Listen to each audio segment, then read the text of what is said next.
تبلي عندي بحسب بجنكي عبدك اللخي كندلع الوركي تبلي عندي بحسب بجنكي عبدك اللخا كندلع الوركي أنا تسديدي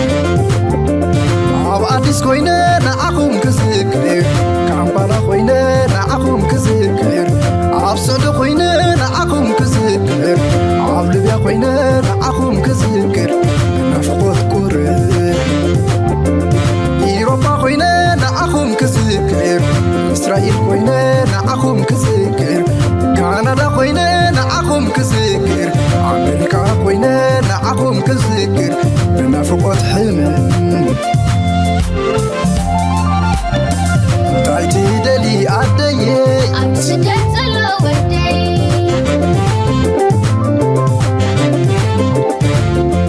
تايتي دلي أبوي أبسجت الوردي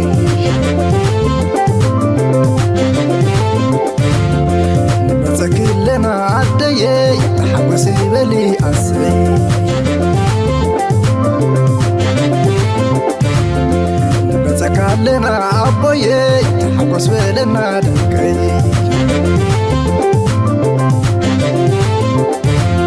نبتكلنا أبوي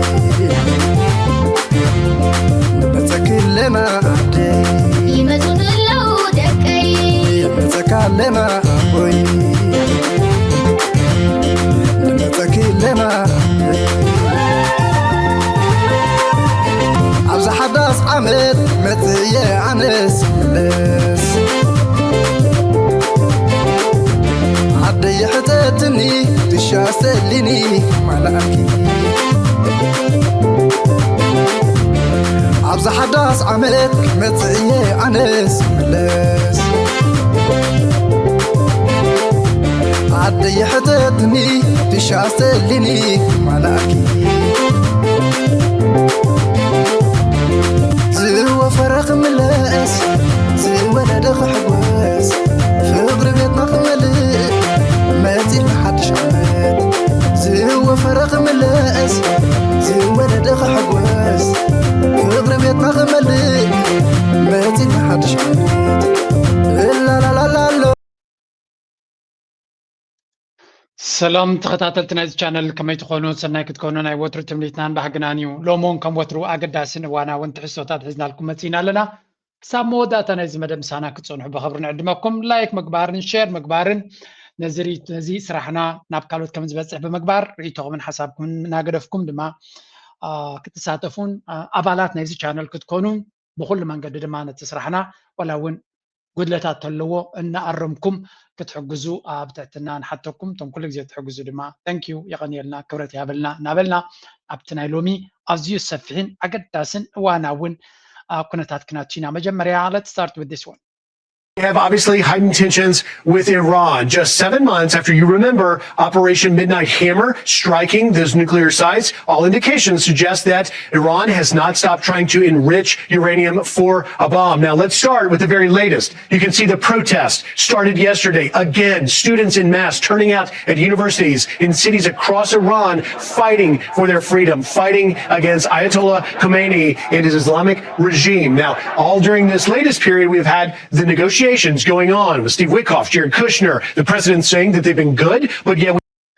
انتاي مرلا نابزي ناي بحكي تاناي مود اتا كارد ناي كوينات كم زمصتينا نرزلنا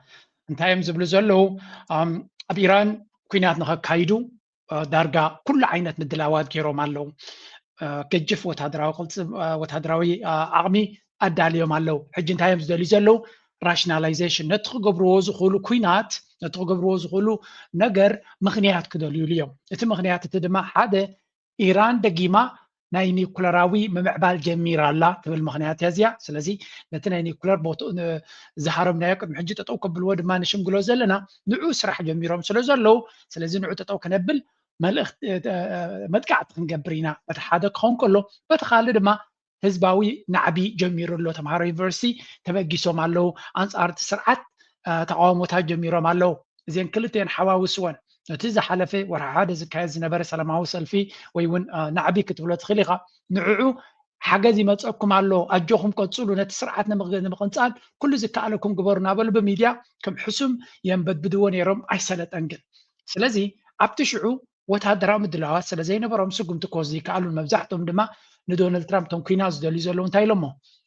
ናይ ብሓቂ ወርቃዊት ዕድል ኣሕሊፉ ኢሎሞ ወርቃዊት ዕድል ነቲ ሃገር ንምህራብ ማለት እዩ ምክንያቱ ዝኣክል ወታደራዊ ምድላዋት ገይሩ ስለ ዘይነበረ ሕጂ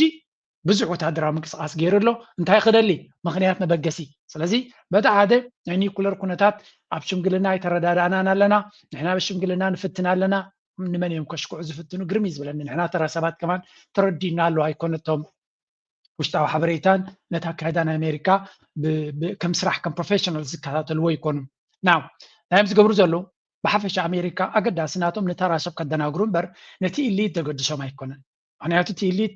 ዝበሉ እንተበሉ ክሰምዖም ኣይክእልኒ ወይ ምስኦም ወይ ኣንፃሮም እዩ እቲ ምስኦም ዘለውን ነቲ ሓቂ ስለ ዘይፈልጥ ኣይኮነን ስለዚ እተን ወታደራዊ ምድላዋት ሬዲ በቲ ካልእ ድማ ምክንያታት መዳለዊ ልክዕ ትዝክርዎ ኮይንኩም ንማዱሮ ክሃርምዎ ከለዉ ሓያል ዝኾኑ ወታደራዊ ምድላዋት ገይሮም ድሕሪኡ ብቤት ፍርዲ ደረጃ ኒኮላስ ማዱሮ ናይ ቬኔዙዌላ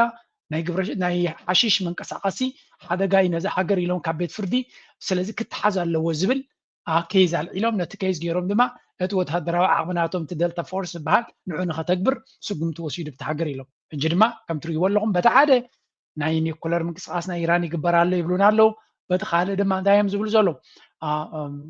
መንእሰያት ናይቲ ሃገር ኣንጻር እቲ ስርዓት ተበጊሱሉ እቲ ስርዓት ድማ ነቶም መንእሰያቱ ይጭፍጭፍ ኣሎ ዝብል ምክንያት ክጥቀሙ እዮም ስለዚ ነዚ ኩሉ ኮምባይን ገይሮም እቲ ኩናት ክብገሰሉ ዝኽእል ኩነታት ኣሎ ኩሉ ክብገስ ይኽእል ዳይክእልን ንግዜ ንገድፎ ኸና ግን እታ ዘረባ ዳርጋ ብኩሉ ሚድያታት የንበድብድዋ ኣለዉ እዚኣ Now to the diplomatic standoff between the United States and Iran over Tehran's nuclear program. Despite Washington's massive military buildup in the Middle East, Iran's foreign minister said there was, quote, a good chance to have a diplomatic solution. Talks with U.S. negotiators are set to resume on Thursday. This comes as the clerical regime in Tehran is under increased pressure at home, with students staging a second day of anti-government demonstrations. Footage posted online shows pro- and anti-government protesters clashing in Tehran at a rally held as a tribute to the thousands killed in mass demonstrations last month.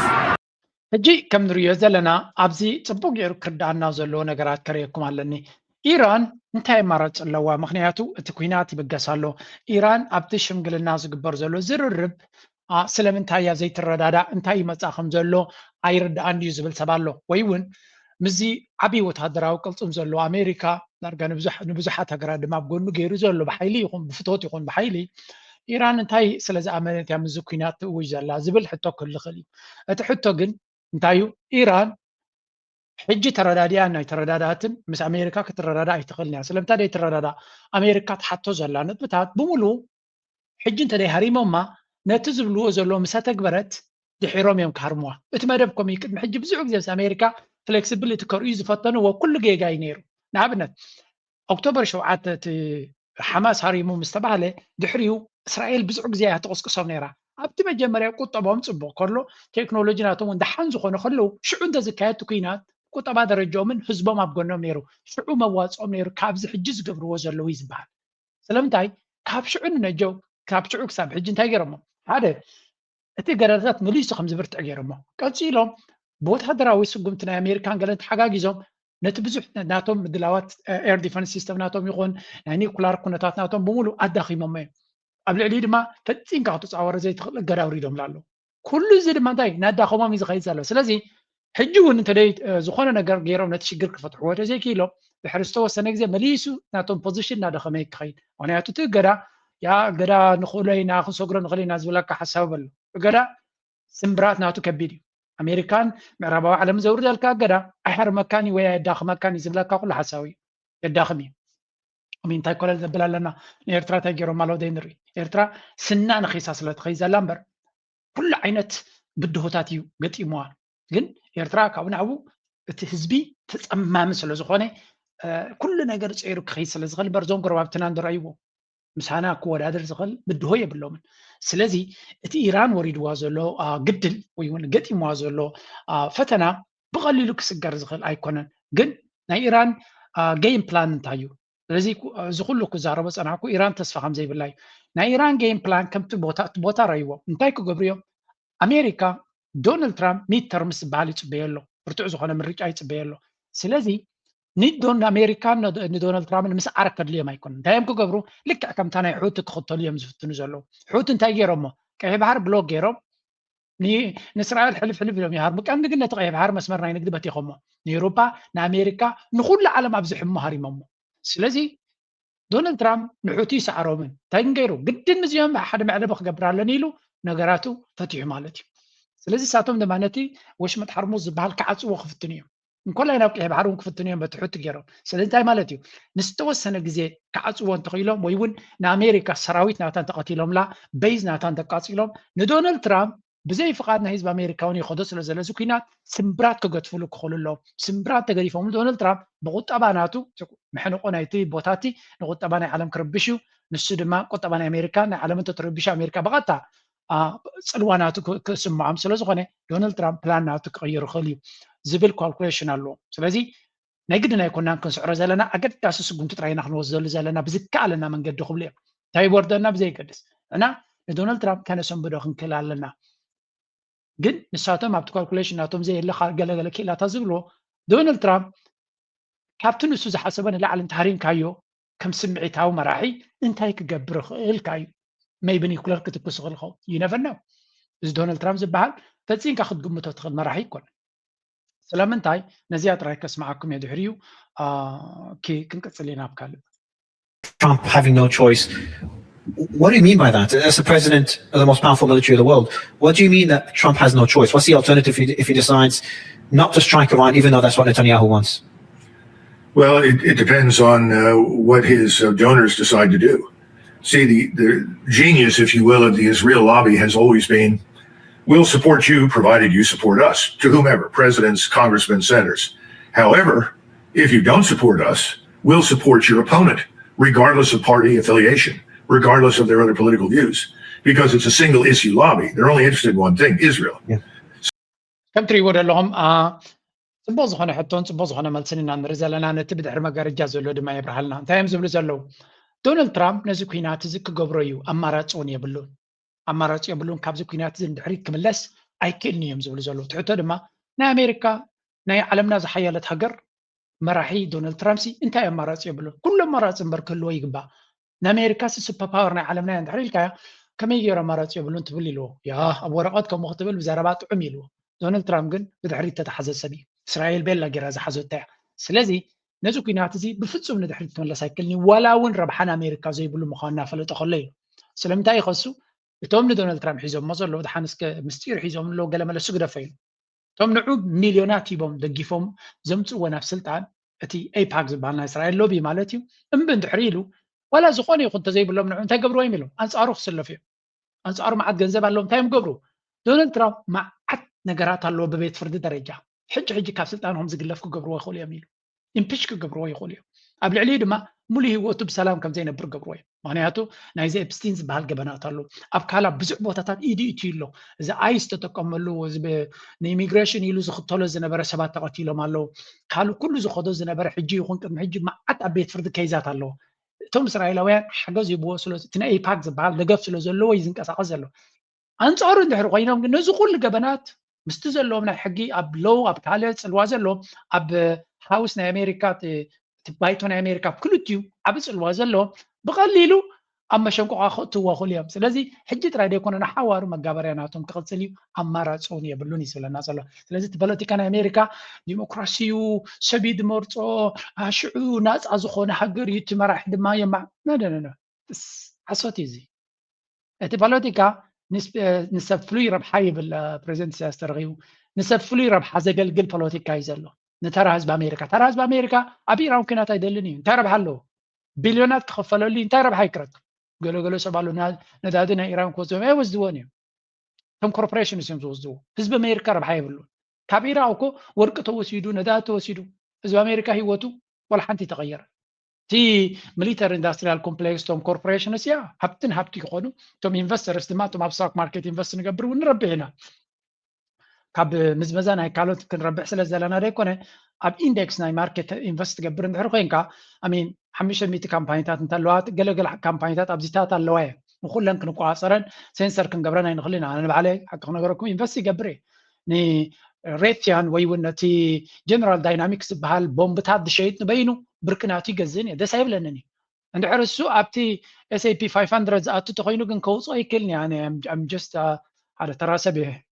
ግድና ካ ኢንቨስት ክንገብር እቶም ዘይትገብሩን ክትገብሩ እየ ዝምዕፀነኩም ስለዚ ከይፈተና እውን ኣማራፂ ስለዘየለ ብዓለም ኢንቨስት ክንገብር ስለዘለና እቲ ንኢንቨስት ክንገብረሉ ዘለና ተኽእሎታት ወይ እውን እቲ መሳርሒ ድማ ኣብ ቁፅፅርና ኣይኮነን ዘሎ ያ ናትካ ስቶክ ፒክ እናገበርካ ንዓኻ ዝምችኣካ ንኩሉ እቲ ካምፓኒ ኣናላይዝ ጌርካ ክትገብሮ ትኽእል እንዲኻ ክብለኒ ይኽእል እዩ ሓቅኻ ይከኣል እዩ ኣይከኣልኒ ይብለኩም እየ ግን እሱ ሞር ስራሕ ዘድልዮ እዩ ብዙሕ ድኻም ዘድልዮ እዩ ብዙሕ ታሽሚ ዘድልዮ ስለዚ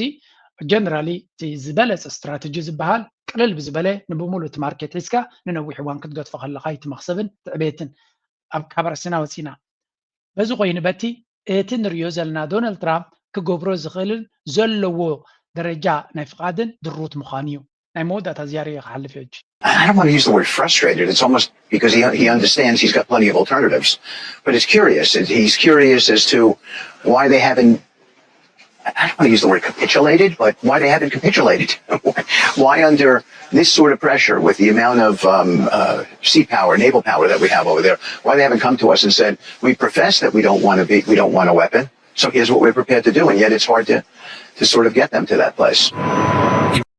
እንታይ ዝብል ዘሎ እዚ እቲ ቀንዲ ኣማኻሪ ናይ ዶናልድ ትራምፕ እዩ እታ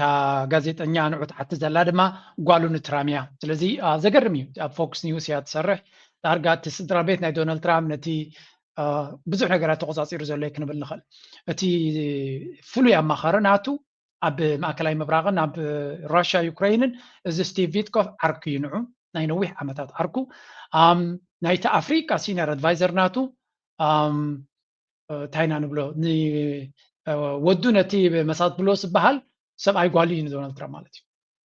ስለዚ ኩሉ ነገር በቃ እቲ ስልጣን ከምዛ ኔፖቲዝም ዝበሃል እዚ ኔፖቲዝም ማለት ንስልጣን ኣምፂኻ ንዓኻ ዝምችውን ቤተሰብካን ቀረብትኻን ጥራይ ክትመልኦ ከለኻ ብልሽውና እዩ ዝቁፀር እዚ ዶናልድ ትራምፕ ክገብሮ ከሎ ግን ኣሜሪካ ክኸውን ከሎ ግን ኢትስ ቬሪ ኖርማል ንሰበይቱ ሰብኣያ ከስማዓኩም እየ መርገም እኮ እዩ ከምዚ እንደዝኸውን ነይሩ ኣነ ብለኩም ኣለኹ ናይ ኤርትራ ፕሬዚደንት ከምዚ ዝገብር ነይሩ ውርደት ምተባሃለ ነይሩ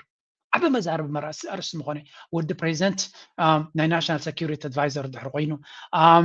ጓሉ ዝለዓለ ስልጣን ድሕሪ ሒዛ ካልኣይ ወዱ ድማ ናይ ሓደ ሚኒስትር ምክልኻል ገለ እንተዝኸውን ነይሩ ንጓሉ ሰብኣያ ድማ ናይ ሓደ ዓብይ ሃገር ኣምባሳደር ገለ ኣማኻሪ ናቱ ኩሉ ነገር እዚ ብቤተሰብን ተመሊእዎ እንታይ ካ ትብሎ እዚ ኔፖቲዝም ናይ ኡጋንዳ መራሒ ከምኡ ገይሩ ኣሎ ኩሉ ግዜ ሰብ ናይ ብልሽውና ሃገር ዝብሎ ኣብ ኣሜሪካ ክኸውን ከሎ ግን ዲሞክራሲ ዝበሃል ኣሚን ኦልዌይስ ጌት ኮንፊውዝድ በቲ ዘሎ ኩነታት ግን ሪዝ ወት ኢዝ ብዙሕ ነገር ክንቅይሮ ስለዘይንኽእል ከም ዘለዎ ምቕባል እውን ሓደ ግዜ ኣገዳሲ እዩ ናው ክንቅፅል ኢና እንታይ ይብል ፀኒሑ መሲልኩም ዶናልድ ትራምፕ እዚ ኩሉ ኣፅዋር ቀሪቡ ከሎሲ ኢራን ስለምንታይ ደይፈረቶ እዚ ኩሉ ቴክኖሎጂን ገለመለን ቀሪብና ኣብኡ ከለና ሲ ኢራን ፍርዮም ዘይንብርክኹልና ስለምንታይ እዮም ንዶናልድ ትራምፕ ይግረም እዩ ዘሎ ክሳብ ሕጂ ዝበልናዮም ሕራይ ዘይብሉ ክንዲዚ ዓይነት ቴክኖሎጂን ኣፅዋርን ቀሪብና ከለና ኢሎ ኢራን ከምታ ዝበልክኹም ኣማራፂ ስለዘይብሎም ሕራይ ክብሉ ይክእሉን እዮም ካብ ኣብ ኣርእሲ ናይ እዚ ምፍጣጥ ናይ ኩናትን ወረብ ኩናትን ወፂና ናብ ናይ ቴክኖሎጂካዊ ምፍጣጥ ክናቱ ኢና ሓንቲ ነገር ከርየኩም የለን ቀን ኣጋጢማ ዘላ መይበ ከተሰቐኩም እንትኽእል ትኸውን This week is India's AI moment. We are hosting a massive summit in New Delhi. You've got 20 heads of state flying in, more than 60 ministers in attendance, and 500 plus AI bigwigs. All of them are coming here for one reason, to see India's AI capabilities, to see our AI. ለንቀነ ኣብ ህንዲ ታሽሙናይ AI ሰሚት ዝበሃል ዓብይ ኣዛራቢ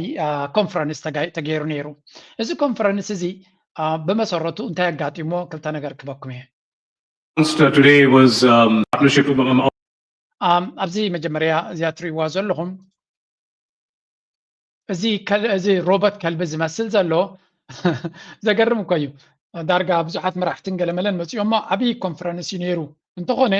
እንታይ ኣጋጢሙ እታ ዝበለፀት ፍጥረት ተባሂላ ኣብኡ ቫይራል ዝኾነት ሮቦት ማለት እዩ ዩኒቨርሲቲ ናይ ህንዲ ኣነ ሰሪሐያ ኢሉ ተሃዲድ ክገብር ፈቲኑ ድሓር ቼክ ተተገበረት ናይ ቻይና ኮይና ፀኒሓ ማለት እዩ ስለዚ ሓደ ዓብይ ስካንዳል ኣጋጢሙ ማለት እዩ dog,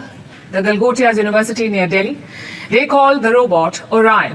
It was doing all sorts of stunts at the pavilion, sitting on two legs, dancing around and doing somersaults, so naturally it got a lot of attention. Even the Indian government and the IT minister posted pictures of it. The university claimed that they had made this robot, that it was developed at their so-called Center of Excellence.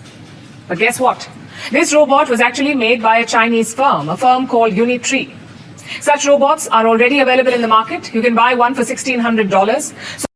كم تريو زلهم حدا عبي يونيفرسيتي ناي تكنولوجي ناي هندسي ابزنا اي اي سميتي زي تريو زلهم يونيفرسيتي مالتيو بزح تكنولوجي ريسيرشر كم زخونه خويني قريبو حلف حليفهم هذا روبوت ناي تشاينا مالتي زي تريو روبوت ناي تشاينا كاب تشاينا جزيهم امتيوم بعلوم كم زمعبلوه ኣብቲ ዝዓበየ ስሚት እቲ ዝበለፀ ቴክኖሎጂ ኮይኑ ክረአ ቀኒዩ እንተ ረኣኻስ ቼክ ተገበርካስ ናይ ቻይና ካምፓኒ ዘማዕበለቶ ገዚኦም ዘቕረብዎ ትሕስቡ ኣለኹም ተተባህሉ ድማ ኖ ንሕና ኢና ማዕቢልናዮ ገለ ክብሉ ፈቲኖም ማለት እዩ ብምሉእ እቲ ሰሚት ድማ በዛ ነገር እዚኣ ድክተቱ ፀጊቡ ማለት እዩ ከም ትሪእዎ ዘለኹም ህንዲ እዛ ቪድዮ እዚኣ ኣብቲ ቦታ ከይድኩም ተትሪእዋ ዝሕፍር እቲ ኮሜንት ኣው ዘሎ ህንዲ ትምህርትናትና ጓሓፍ እዮም ዝብሉ ምክንያቱ ብብልሽውና ዝተበልዐት ሃገር ስለ ዝኾነት ኩሉ ነገር ፌክ እዩ ኦሪጂናል ነገር ክንሰርሕ ኣይንኽእል ኢና ምስ ቻይና ክንወዳደር ንፍትን ከዓ ሓሶት ህንዳውያን እንኩም ዝብሉ ስለምንታይ ከምዚ ዓይነት ነገር ሃንደበት ኣይኮነን ዝመፅእ ዘሎ ብተደጋጋሚ ዝርአ እዩ እቲ ቴክኖሎጂ ዶ ሓይሉ ዶ ገለ ዝበሃል ካብ ቻይና ቀዲሕካ ገለ ምፂእኻ እዩ ስለምንታይ ናይና ናትና ከምኡ ከነማዕብል እዞም እዚኣቶም እንተኮይኖም እቶም ብሉፃት ዩኒቨርሲታት ናትና ዝበሃሉ ዘሕፍሩ እዮም ብምባል ህንዳውያን ናይ ብሓቂ ተዋሪዶም እዩ ዝበሃል ዘሎ መስሓቅ ሸራፋት ኮይኖም እቲ ዘገርም ድማ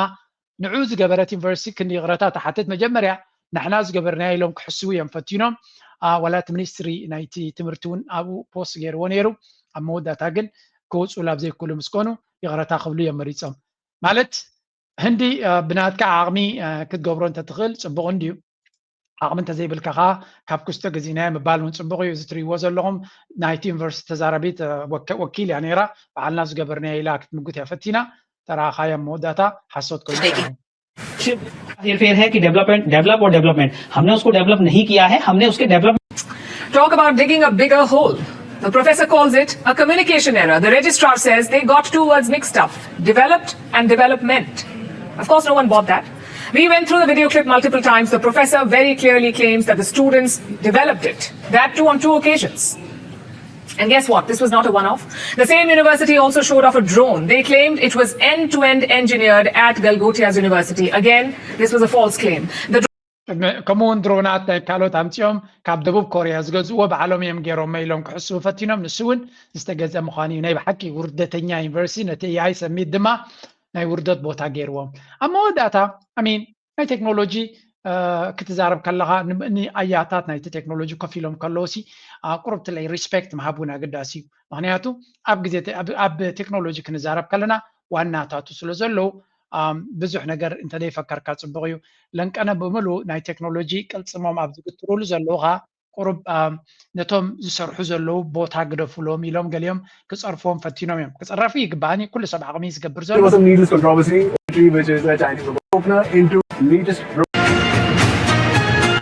እዚ እቲ ሮቦታት ከልቢ ናይ ሮቦት ቅድሚ ክንደይ ፍሉይ ነገር ዝነበረ እዮም ክዛረቡ ክኢሎም ቻይና ግን ኣብዚ ለንቀነ ጥራይሲ ዶሚኒያንስ ናይ ኣርቲፊሻል ኢንተሊጀንስ ከም ዘለዎም ንዓለምና ከንፀባርቑ ግዜ ይወሰደሎምን ሮቦት ትዛረብ ድዩ ድንቀሳቐስ ድዩ ድስዕስዕ ድዩ ኩሉ ነገር ክገብር ዝኽእል ሮቦት መዓልታዊ ብኣርቲፊሻል ኢንተሊጀንስ ፓወር ዝኾነ ኣሚን ቻይና በፂሓቶ ዘላ ቴክኖሎጂ ኣብ ናይ ኤአይ ቴክኖሎጂ ከምኡ ድማ ኣብ ሮቦቲክስ ዝወዳደሩም የለን ኣነ ከምኡ ዝብለኩም ዘለኹ ናይ ኦፕን ኤአይ ሲኢኦ ዝበሎ ዘረባ ስሙ Several countries who are thinking about AI in a very advanced way. Is it all these countries versus China? Is that what's kind of playing out? Or is it, are we all kind of in a race on somewhere China? እዚ ናይ ኦፕን ኤአይ ሲኢኦስ እንታይ ላይ ሓተሎ እዚ እንዳመስልኩም ብዙሓት ሃገራት ኣብዚ መፂኹም ኣለኹም ናይ ስፔን መሲሎ ናይ ፈረንሳ ናይ ኤውሮፓ ናይ ኣሜሪካ ዓበይቲ ኮርፖሬሽንስ ናይ ጉግል ኦፕን ኤአይ ከምኡ ድማ እቲ አንትሮፒክ ዝበሃል ኩሉ ሰብ ኣብዚ መፂኡሎ ብሓደ ድማ ክሰርሕ ይደልሎ ኢሉ ኣብ መወዳእታ بمولو عالم أنصار تشاينا وددر دي خوين زلو بمولو نات حبابيرنا نتشاينا نواقع أيادي دخون زلو تقوداي بلو تعملتي كما يكونتني بلغن تزارباكم داركا كله تعاكيبو أنصار تشاينا أي كالوان كالو and this is the reality نريو زلو race and somewhere China is also in that race. I suspect it'll turn out to be way more complex than that and I think it will shift over time I do sort of think that AI will become one of the most important political issues in the world, one of the highest order bits of geopolitical tension and cooperation. AI ኣብ ናይ ጂኦፖለቲካዊ መባእስን መገራጨውን ነጥቢ ከም ምዃኑ ርድኡ እዩ ኩልና አንጻር ቻይና ንኾን ኣለና ማለት ኣይኮነን ይብሎ ቀፂሉ ሓንቲ ሕቶ ይሓቶ ኣብዚ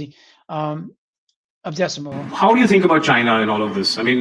we keep hearing that China's leap years ahead, and China's got all this energy, and China's got all this renewable energy, and China's got all this robotics and all this technology.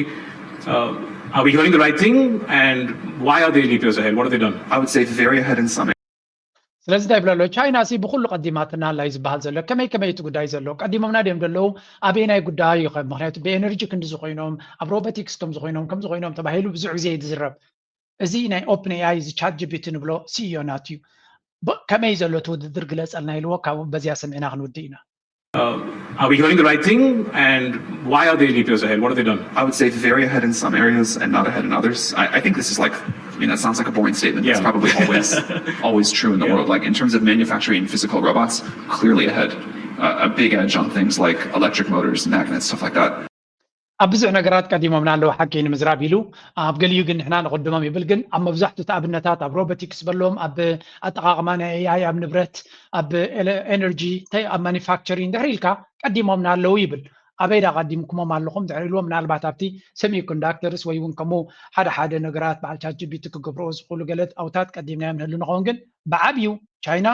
ኣብ ኣጠቃቅማ ናይ ኤአይ ከም ሓሳብ ጥራይ ዘይኮነ ኣብ ተግባር ኣብ ምቕያሩ ቀዲማቶም ከም ዘላ እዩ ዝነግር እቲ ሓቂ ድማ ንሱ እዩ ክሽፍንዎ ይክእሉን እዮም ናይ ቻይና ናይ ኣሜሪካን ውድድር ንዓለምና ኣገዳሲ ክኸውን ቻይና ክትዕወት ድማ ንዓይነ ኤርትራዊ ወይ ንኤርትራ ፍሉይ ፀጋ ስለ ዘለዎ ይኮነ እንታይ ዳ ባላንስ ኦፍ ፓወር ክህሉ እዩ ዳስ ዋይ ድማ ሰብ ዝደልዮ ኣሜሪካ ድማ እዚ ኩነታት ተንብቦ ስለ ዘላ ንድሕሪት ክትምለስ እያ ትደሊ ዘላ ናበይ ገዛ ኣብዚ ስምዑ Powerful roles in Western politics, heads of states, generals, NATO officials, and Rubio takes the stage. About 12 minutes in, he says, "The great Western empires had entered into terminal decline, accelerated by godless communist revolutions and by anti-colonial uprisings that would transform the world and drape the red hammer and sickle across vast swaths of the map in the years to come." እዛ ዘረባ እዚኣ ብዙሕ ሰብ ኣየስተውዓላን እዩ ዝበሃል ዘሎ ሕጂ ግን ከም ብሓድሽ ቫይራል ነኾነት ትመፅእ ኣላ እቲ ዘረባ ድማ እንታይ እዩ ድሕሪ ካልኣይ ኩናት ዓለም ሓደ ዓቢ ታሪካዊ ፍጻሜ የጋጥሙ ኤውሮጳ እዚ ምዕራባዊ ዓለም እዚ ኩሉ ንሱ ዝገዝኦ ዝነበረ ሃንደበታዊ ናፅነቶም ክረኽቡ ክኢሎም ካብ ኢድና ክዓድም ክኢሉ ናይ ብሓቂ ዝሕዝን እዩ ዝብል ዘሎ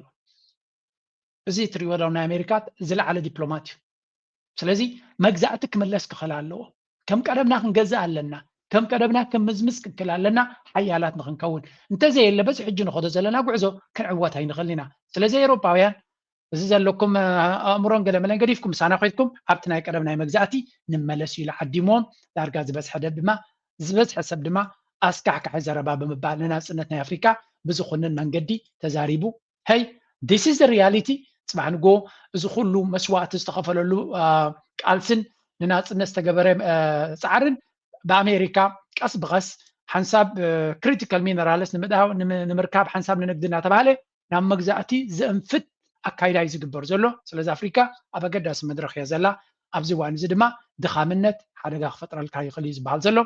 ዝኾነ ቀርኒ ኣፍሪካ ካብ ኣፍሪካ ብዝገደደ መንገዲ ኣብ ፈተና ወዲቑ ዘሎ እዩ ብኩሉ መንገዲ ናብኡ ንስገር All eyes are on the Red Sea, not just because of trade, not just because of war, but because of the future balance of the power in the Horn of Africa is being shaped there. And at the center of this conversation stands Ethiopia, a nation of over 120 million people, rising diplomatically yet landlocked. So the big question is, can Ethiopia achieve a reliable sea access without falling into the trap of foreign power competition? Historical context. Since Eritrea's independence in 1993, Ethiopia has كم نريد لنا إثيوبيا أجين كم توترو أبزينا كأي بحري زبل علمي بيمانن أجامن عو قصقصو أبتي أجنداتي كتنقل على عقولنا نريوم زلنا سلامنتاي إذا أجندازي ني بلتقنا أبزوان زي تاني مودا تا كاردناتوميا نزيا قبل خلو كابافهم كن سمعين أنا مودا تا كاردي زخون سرعات ناي بلتقنا نا إثيوبيا زخون سرعات أجامودغو بروفيسور محمد حسن ناول سعيد ونصبوغ يرتزاريبو سرعات نا إثيوبيا كود كبز دليو ناي مودا تا كاردلاتهم زمززوا جوكر كاردناتهم سا بايوم كدم مودا قوم زتقامو لايم ቅድሚ ምውዳቆም ዘይተርፍ ምዃኑ ምስ ፈልጡ ስለዚ ዓሰብ ወይ እውን ኤርትራ ባሕር ናይ ኤርትራ ዝብል ኩሉ ግዜ ናይ መውዳእታ ጠላዕ ካርድናቶም እያ ድሮ ነዚ ጉዳይ እዚ ብኩሉ መንገዲ ዝቕፅሎ ዘሎ ከምቲ ትዕቢት ናቱ ኣብ ተፈላለየ ደረጃ ድማ ክንሪኦ ኢና ኤርትራዊ ነኺሳ ኣብዚኣ ተሃርሞ ዘላ ብግዳ ሓቂ ክንሪኦ ከለና በኢትዮጵያ የባህር በር ማግኘት ከውጪ ገቢ ንግድ ያለፈ ትርጉም ያለው ነው። የኢትዮጵያ ብሔራዊ ጥቅምና ደህንነት ደግሞ ትልቁ ምስሉ ነው። ቀይ ባህርን በሚመለከት በተደጋጋሚ አንስቻለሁ። ደግሜ አቋሜን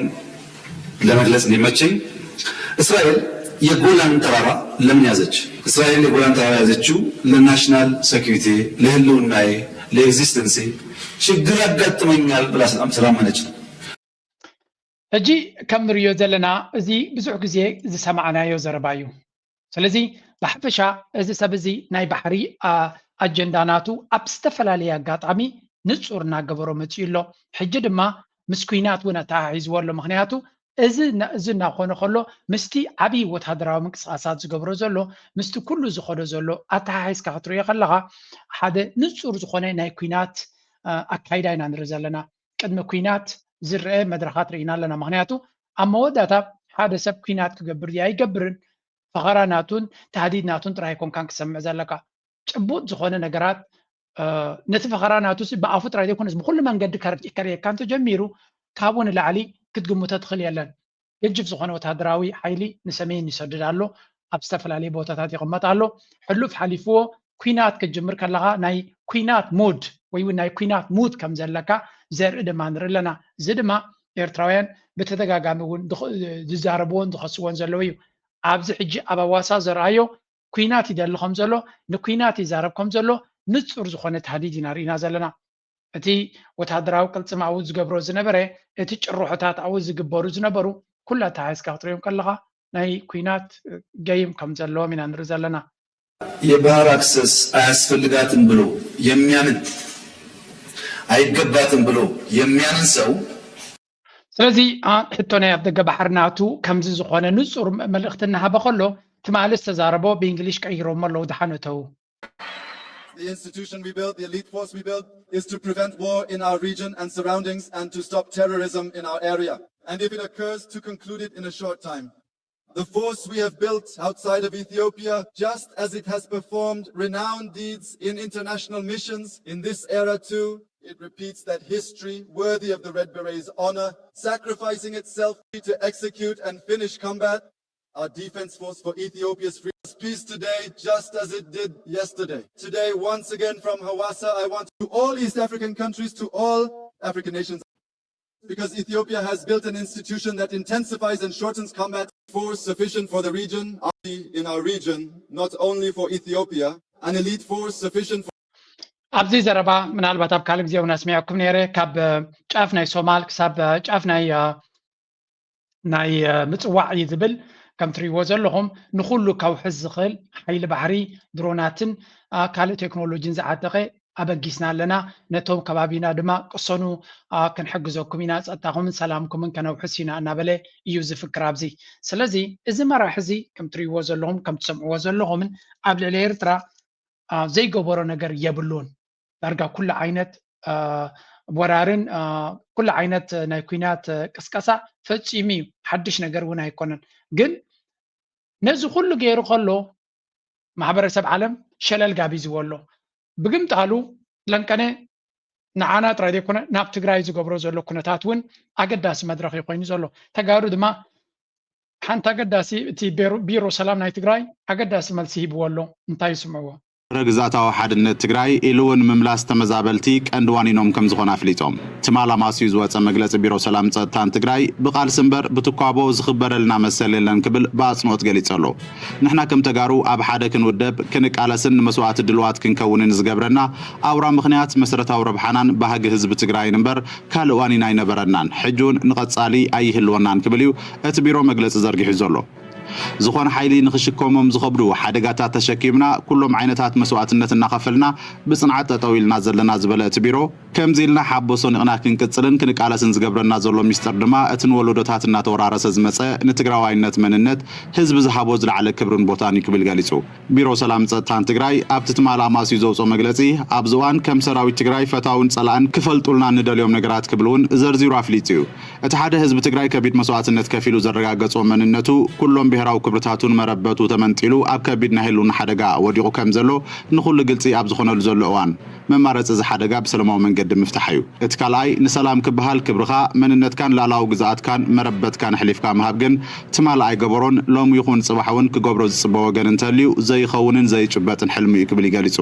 ስለዝኾነ ብኽቡር መስዋዕትነት ዝተረኸበ ውዕሊ ስምምዕ ፕሪቶርያ ነቲ ስምምዕ ዝፈረሙ ሕጋዊ ኣካላት ብምምንጣል ንውልቀ ሰባት ብምሃብ ናብ ሓደጋ ክወድቕ ምግባር ሓድነት ህዝቢ ትግራይ ብምክፍፋል ትግራይ ክዳኸምን ነንባዕልና ክንታኾስን ዝዓለመ በጀትን ሰብን መዲብካ ምስራሕ ንትግራይ ብኹሉ ዓጺኻ ብቴክኖሎጅን በዝሒ ሰራዊት ጋዕገልጠምን ኣጽዋርን ምፍርራሕ ክተንበርክኽ ምፍታን ተወሳኺ ህልቂት ምዕዳም እምበር ህዝቢ ትግራይ ምስዓር ከም ዘይከኣል ብተግባር ተሞኪሩ ዝተረጋገጸ ይክብል እዩ ቢሮ ሰላም ጸጥታን ትግራይ ኣፍሊጡ ዘሎ ቢሮ ሰላም ጸጥታን ትግራይ ብሓፈሻ ተጻብኦ ዶብ ናይ ምባል ውዕሊ ፕሪቶርያ ብምጥሓስ ተገብረ ናይ ድሮን ደብዳብ ሰራዊት ጋዕገልጠምን ኣኪብካ ትግራይ ናይ ምኽባብ ምንቅስቓስ ጸለመታትን ዕጽዋታትን ቁሉዕ ናይ ኩናት ኣዋጅ ምዃኑ ግልጽ ገይረሎም እዚ ከም ትሪእዎ ዘለኹም ካብ ትግራይ ዝወፁ ዘሎ ብጀካቲ ብዙሕ ፈተነታት ካብቶም ተጋሩ ብልጽግና ተጋሩ ኮይኖም ዘለዉ ጻድቃንን ረዳን ካልኦት ኣዳኸርትናቶምን ወፃኢ እቲ ኣብ ትግራይ ዘሎ ፖለቲካዊ ክላስ ዳርጋ ብሓቂ ንጹር ዝኾነ መርገፅን ነቲ ኩነታት ድማ ንዑ ዝምጥን ኣካይዳን ዝገብሩ ዘለዉ ይመስሉ ዋላ እኳ ብልጽግና ክድህሎም ተስፋ ከቕርጾም ብብዙሕ መንገዲ ጨቢጡ ክሕዞም ይፍትን እንተሎ እዚ ጉዳይ እዚ ነቶም ኣብ ትግራይ ዘለዉ ብፍላይ ኣብ ትግራይ ኣትኪሎም ዝቃለሱ ዘለዉ ናይ ብሓቂ ነጥበ መቐይሮ ክኸውን ይኽእል እዩ ምክንያቱ ጸላኢኻ ኣነፂርካ ምፍላትን ካብ ጸላኢኻ ንጹር ዝኾነ መንደቕ ክትገብር ምኽኣልን ንቓልስኻ ወሳኒ እዩ I think ናይ ትግራይ ዝኸበደ ፀገም ኮይንዎም ዘሎ ከም ዝብልዎ ብዙሓት ኣብ ውሽጦም ዘሎ ዘይምፅራይ እዩ እቲ ኣብ ውሽጢ ትግራይ ኮይኑ ኣይ ምስቲ ቃልሲ ህዝቢ ትግራይ ምስ ሰራዊት ትግራይ ኮይኑ ዝሰርሕ ዘሎ ኣይ ምስ ብልጽግና ወጊኑ ጠቕሊሉ ዘይተኣለየ ኣብ ውሽጦም ኮይኑ ዘናውፆም ዘሎ ንስዩ ፀገሞም እምበር ከም ጌታቸው ረዳን ጻድቃንን ጠቕላላ ምንዝዕ ኢሉ እንተተኣሊሎም ነቲ ቃልሲ እውን ዝበለፀ ክኸውን ይኽእል እዩ እዚ ቃልሲ እዚ ግን ኪኑ ዝሰገረ እዩ ምክንያቱ ናብ ትግራይ ጥራይ ዘቕንዐ ገይም ከም ዘይኮነ ኣሚን ዘይፈለጠ ኤርትራ እውን ተሎ ወላ ሓንቲ ክንብለካ ይንኽእል ኢና ከማኻ ዓይነት ዝደቀሰ ኣእምሮ ይሃበና ጥራይና ንብል ምክንያቱ ሰብ ዓሚታዊት ሰራዊት ናይ ሰብ ዓሚታዊት ወታደራዊ ዓቕምናቱ ንሰሜን ዘበግሶ ዘሎ ንትግራይ ንምስዓር ከም ዘይኮነ ርዱእ እዩ ናብ ኤርትራ ገፁ ምዃኑት ኣጀንዳ ንኤርትራ ንምቕታል ምዃኑት ኣጀንዳ ብተደጋጋሚ ይነግሩና ኣለዉ ሕሉፍ ሓሊፍዎም ሻዕብያ ምስ ኤርትራ ዝገብሮ ዘለዉ ኢሎም በቲ ሃገራዊ ቴሌቭዥኖም ዝዛረብዎ ዘለዉ ስምዑ ብዚ እነ ፕሬዚዳንት ኢሳያስ አፈወርቂና በዛ ዙሪያ ያሉት ሰዎች እየሰሩት ያለው ስራ ምንድን ነው? አሁን በቅርብ ጊዜ አንፃር ኤርትራናይዜሽን ኦፍ ትግራይ ነው እየሰሩ ያሉት። ትግራይን ኤርትራናይዝ ማድረግ አንድ መጣጠፊያ ቅድም ያነሳው ይፋ ያሉ ነው እሱ ነው። አንተ እጅ ላይ ስላለ ጥያቄዎች ልታነሳ ትችላለህ።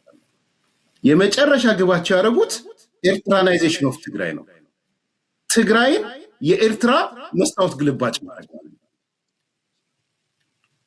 የሚቀጥለው 3 ወር ትግራይ ውስጥ ምርጫ ይካሄዳል።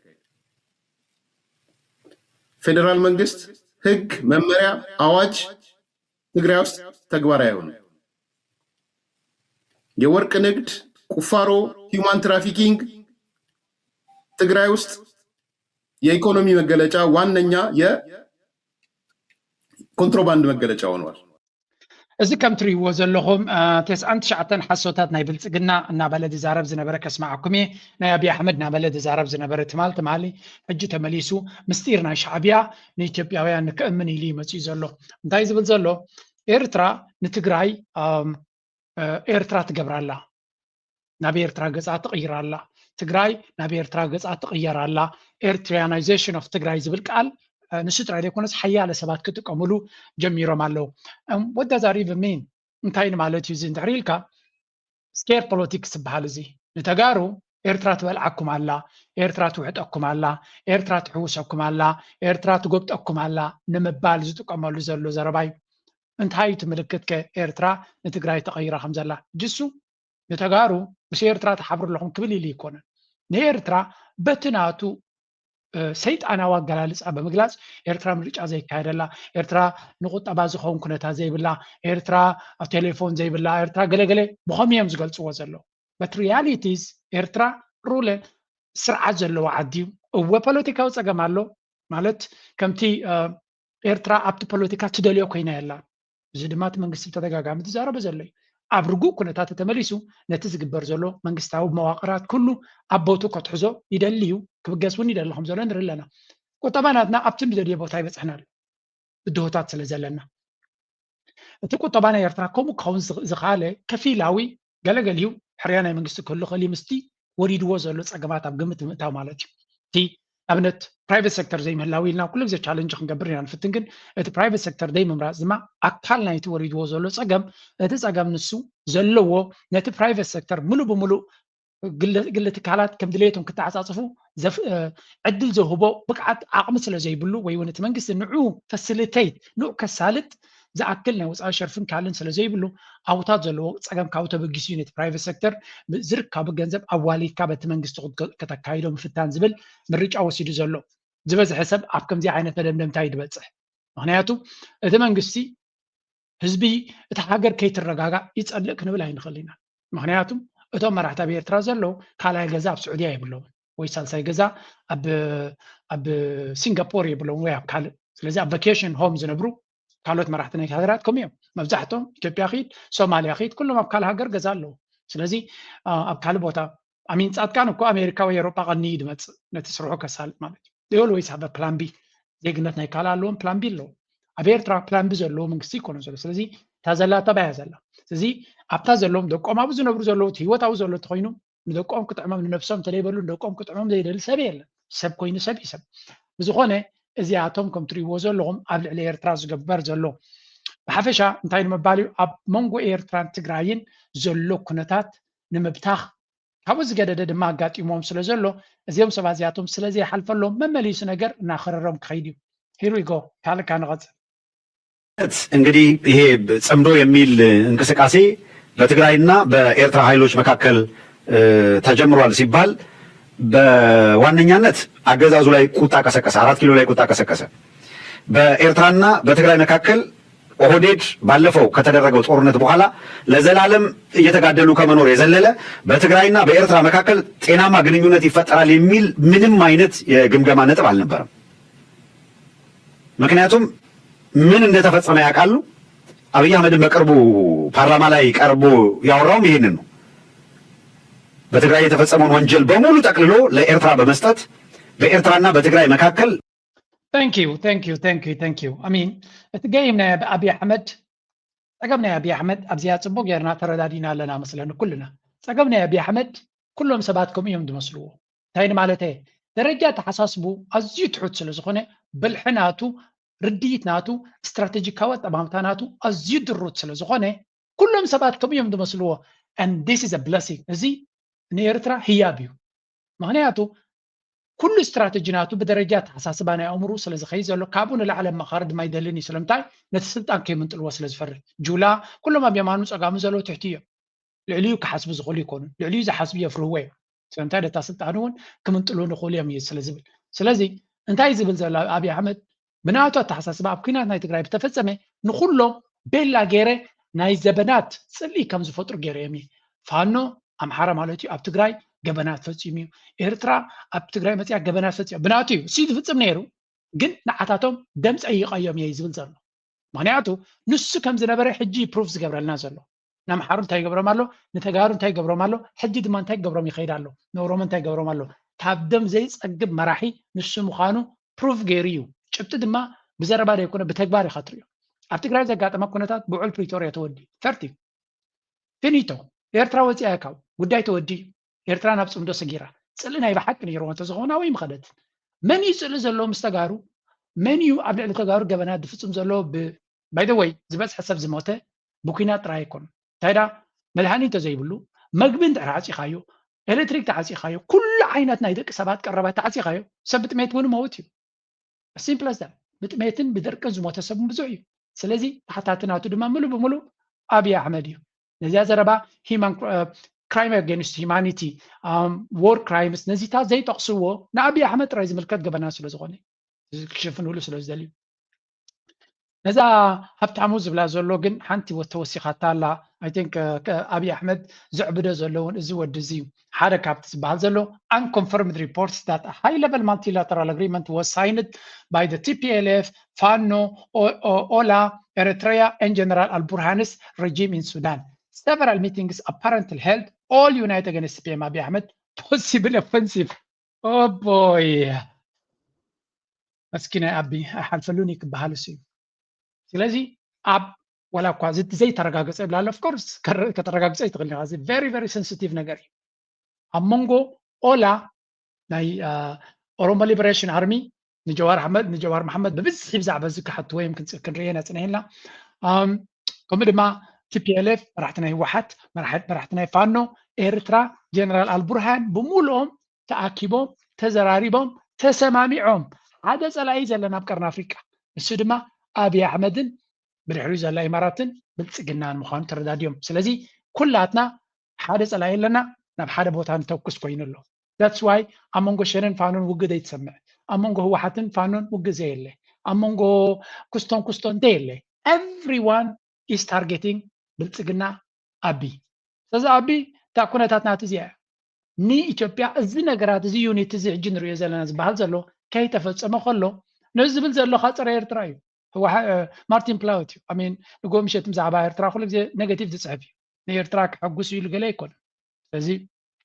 እንታይ ኢና ንርኢ ዘለና እዚ ኩነታት እዚ ከምዚ ውዑል ከምዚ ርክብ ተፈፂሙ ድዩ ስምምዕ ተፈፂሙ ድዩ ኣይፈለጥናን ኣነ ኣይፈለጥኩ ነይረ ግን ከይፈለጥና ድማ ከም ተፈፀመ ድማ ግምት ኣለና ስለምንታይ እዚኦም ኩሎም ተገራጫዊ ዝመስል ረብሓታት ዘለዎም ከመይ ገይሮም ተዋሂዶም ከይተራኸቡ ከለዉ ናብ ሓደ ዕላማ ጥራይ ይሃርም ኣለዉ ሸነ ስለምንታይ መመሊሱ እናስፋሕፍሐ ይኸይድ ኣሎ ሕሉፍ ሓሊፍዎም ንብልፅግና ኣብ ድርኩ ኺቱ መፅኡ ኣሎ ዝበሃል ዘሎ ምክንያቱ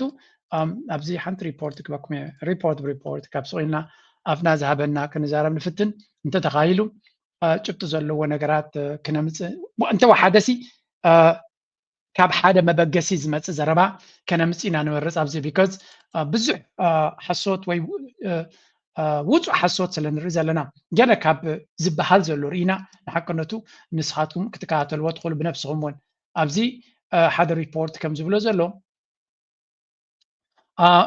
ናይ ኦላ ሰራዊት መመሊሱ ኣብ ክልል ኦሮሚያ የስፋሕፍሕ ከም ዘሎ information collected today from residents indicate that since Thursday February 19, 2026 Ola fighters have been entering Wembra Warada in large numbers እዚ ካብቲ ወለጋ ዞን ዝበሃል ዘሎ ኦሮማ ማለት እቲ ሰራዊት ናይ ሸነ ወይ ናይ ኦኤለ መሊሱ የስፋሕፍሕ ከም ዘሎ ሕቶ ድማ ዝከላኸሉ ዓቕሚ ስለ ዘየለ ንከስፋሕፍሕ ዕድል ረክባሉ ብዙሓት ብፍላይ ኣንጻር ኦላ ዝንቀሳቐሱ ዝነበሩ ህዝቢ ገለ ካብቲ ቦታቲ ካድሙን መዕቆቡ ክደልዩ ንርኢ ኣለና ምክንያቱ ሰራዊት ናይ ኢትዮጵያ ክከላኸሎም ዓቕሚ ስለ ዘይብሉ ኣብቲ ቦታቲ እዚ ከባቢታት እዚ ድማ ከባቢ ኣዲስ ኣበባ ኢና ንዛረብ ዘለና ስለዚ እንታይ ኢና ንርኢ ዘለና እዚ ብርግፅ ክረ ዝኽእል መሰረት ሚድያ ዝበሃል ዘውፅኦ እዩ the Matakkal zone of Benshangul Gumuz has remained one of the Ethiopia's unstable Kalidma, member of Oromo Liberation OLA, have taken control of most Kabeles in Wembra Warada following the withdrawal of government forces from the Matakkal area. Tazi, انتهينا نرزلنا عبي مسفحفح نايتي ኦላ ዝበሃል ዘሎ ኢና ንርኢ ዘለና ወለና ኣዲስ ኣበባ ዘይኮነ ብሓፈሻ ነቲ ቤንሻንጉል ጎመዝ ዝበሃል ናብኡ ገፁ ዝኽየድ ዘሎ ኩነታት እዩ በዓል እቲ ውሽጣዊ ኩነታት ናይ ኢትዮጵያ እውን ፀገም ስለ ዘለዎ ካብ እቲ ሸነ ናቱ ዕላማታት እውን ከስፍሕ ይፍትን ኣሎ ማለት እዩ እንታይ ከስማዓኩም ደልየ ብልፅግና ወሪድዎ ዘሎ ስዕረትን ድኽመትን ካብ መዓልቲ ናብ መዓልቲ እናስፋሕፍሐ ይኸይድ ኣሎ እቲ ሕቶ ድማ እንታይ ክገብሩ ይኽእሉ what can they do ማለት እቲ ኣጀንዳታት ናቶም ንጎምሸትን ይቀያየር ኣሎ ናብ ኤርትራ ገጾም ክገብሩ ይኽእሉ ኣለዉ ሰራዊትን ኮማንዶታትን የሰልጥን ኣለኹ ይብል እቲ ሰራዊት ናቱ እንታይ ዓይነት ምዃኑ ድማ ኣብዚ ስምዕዎ ዘገርም ኢና ንርኢ ዘለና አላዛር ዳንኤል እባላለሁ የመጣሁት ከሐዋሳ ነው። ብሔሬ ወላይታ ነው። ማሰልጠኛ ያው ሐዋሳ የነበረው ሁኔታ ሁለት ልጅ ከቤት ካለ አንድ ልጅ በግዴታ ነበር የተባለው ማለት ነው። እሱ ነገር ሁላ ቀርቶ ከዛ እሱ ነገር ከመጀመሩ በፊት ከሐዋሳ በአፈሳ ነበር ጎዳና ተዳዳሪውንም ሁሉንም በአፈሳ ነበር ሲጭኑ ነበር። እንደ ድሉ አመለጠ ካለማም ጀመረም አሞ ኻኒን ዱፌ ግዳጅ ይዳኒ ማለ ፈሪ ዳኒ ዱፍነን እዚኦም ትሪዎም ዘለኹም ብፍላይ እቲ ብየማን ዘሎ ወዲ 16 ዓመት እዩ ዝብል ዕድመ ከም ድሌትካ ክትበ ትኽእል ኢኻ ገጽ ክትሪኦ ከለኻ ግን ትሕቲ ዕድመ ምዃኑ ሲ ነብስኻ ይነግረካ እዩ ጀስታ እቲ ቦዲ ደዝን ላይ ይብሉ ኣካላትካስ ኣይሕሱን እዩ ስለዚ ንእሽተይ ቆልዓ ከም ዝኾነ ንርኢ ኣለና 130 ሚሊዮን ህዝቢ ኣለኒ ዝብል መንእሰያት ከማን ክዕስክር ኣይክእልን እዩ ዘሎ ስለዚ ፖለቲካ ናቶም ድማ ፖለቲካዊ ዲቤት ናቶም ምርጫ ክገብሩ እንዲዮም ኣብዚ ቀረባ ፌክ ምርጫ ስምዕዎም ፖለቲካ ናቶም እንታይ ይመስል መደመር ብላችኋል። መደመር መጽሐፉን አንብበነዋል። መደመር ማለት ከምዕራፍ ወደ ምዕራፍ ሲሸጋገር የተጣረሱ ሀሳቦች የሚያቀርብ መጽሐፍ ነው። ሲጀምር የኢትዮጵያ ህዝብ የላብራቶሪ አይጣችሁ ነው ወይ? ኢትዮጵያስ የእናንተ ቤተ ሙከራ ናት ወይ የሚለውን እንድትመልሱልን እንፈልጋለን። ሀገረ መንግስት ጋርም ሀገረ መንግስት ምን እንደሆነ የምታውቁ አይመስለንም በተግባራችሁ ተደጋጋሚ ስላረጋገጻችሁት። ወጣትም ስለወጣት ትጠቅሳላችሁ። ለወጣቱ የስራ ዕድል የወጣት ሀገር አድርገናታል። ስለ የትኛው ወጣት ነው የምታወሩት? በጦርነት ስላስገደላችሁት እያስገደላችሁ ስላላችሁት ወጣት ነው የምታወሩት? እሱንም ክሊር አድርጉልን። ምክንያቱም ባለፉት አመታት ለጦርነት የዋለው ገንዘብ እንኳን ሲተመን አሁን ህዝብ ዳቦና የቤት ኪራይ መክፈል አቅቶ የሚያኖር ሀገር አይደለም መኖር የነበረባት። በቢሊዮን የሚቆጠር ዶላር ነው ለጦርነት ያዋላችሁትና ስለ የትኛው ወጣት ነው የምታወሩት? ስለ ልዩ አጋርነትም አናነሳም ብላችኋል። አሁን ያሉ ባለሀብቶቻችሁ ስርዓት ሲቀየር ይኖራሉ ወይ? ትክክለኛ የሀብት ባለሀብት ናቸው ወይ? አታዛጓል ናይ በሓቂ በላሕ ጓል ያቅም ሕጂውን ኣምሲና ልኩም ነርና ኢና ብልፅግና ምርጫ ክገብር እንዩ ዝዳለ ዘሎ ዝበሃል ወርሒ 6/26 ኣቢሉ ምርጫ ክህልዎ እዩ ዝበሃል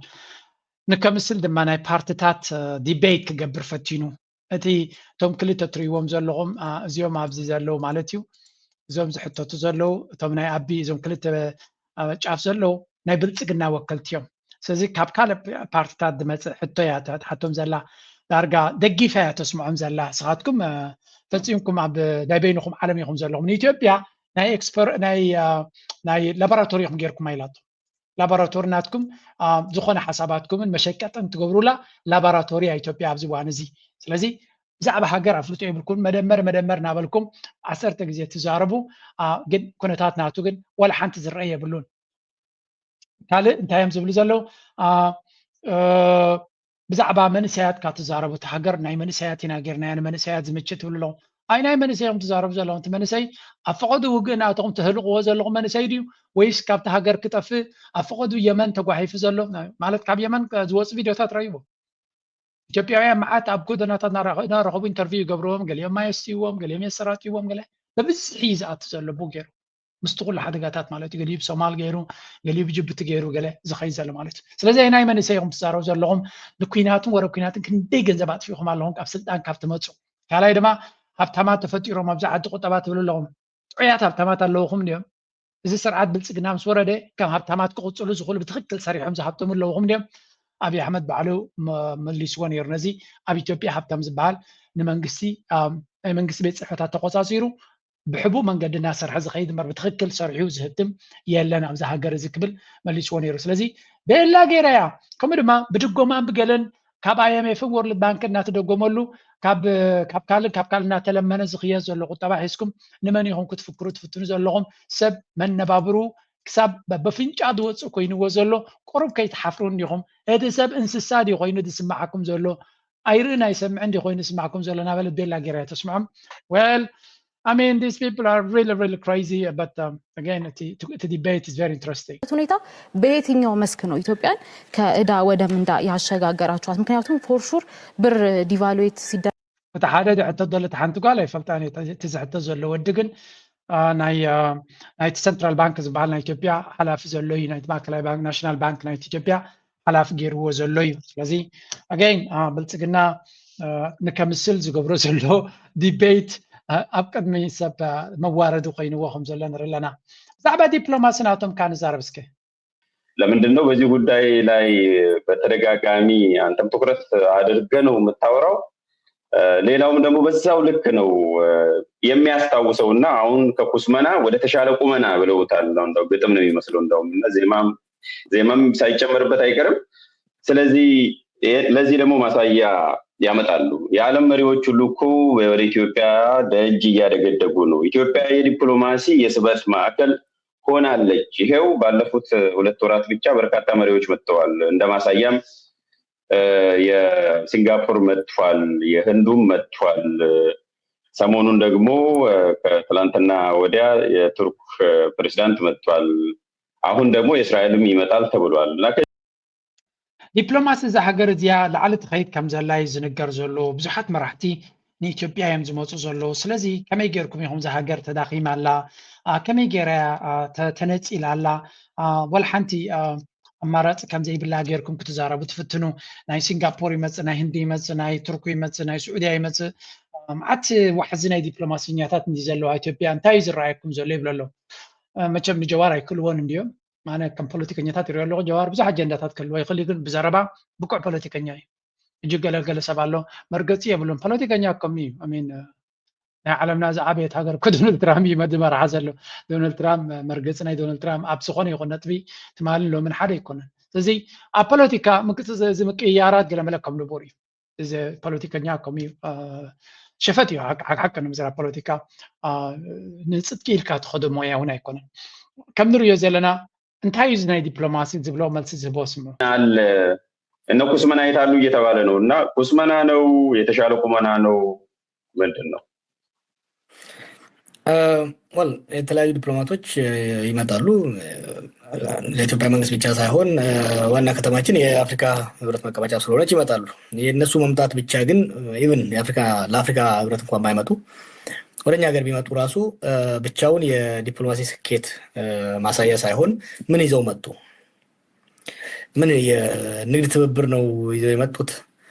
የሴኩሪቲ ትብብር ነው ይዘው የመጡት? የዲፕሎማሲ ትብብር ነው ይዘው የመጡት? ፕራክቲካሊ ለሀገራችን ምን ይዘው መጡ? ምን አገኘን የሚለውን ማየት አስፈላጊ ነው። የሌሎቹን ለጊዜው እንተውና ሰሞኑን ሲሪየስ የሆነ የዲፕሎማሲ ኢንጌጅመንት አለ። ከዛ በፊት የህንድም ሆነ የሲንጋፖር ሌሎቹ ሲምቦሊክ ነው የመጡት። ሕጂ እቲ ዲፕሎማሲ ኩሉ ግዜ ብምንታይ ኢኻ ትልክዖ እዩ ዝብል ዘሎ። ዲፕሎማሲ የስ ሃገርና ኢትዮጵያ ሃገሩ ማለት እዩ ሕብረት ኣፍሪካ ኣብኡ ስለ ዘሎ ኣዲስ ኣበባ ብዙሕ ዲፕሎማሰኛታት ክመፅዎ ንቡር እዩ። ብዙሕ ግዜ ተዛረብናሉ እዩ። ንኢትዮጵያ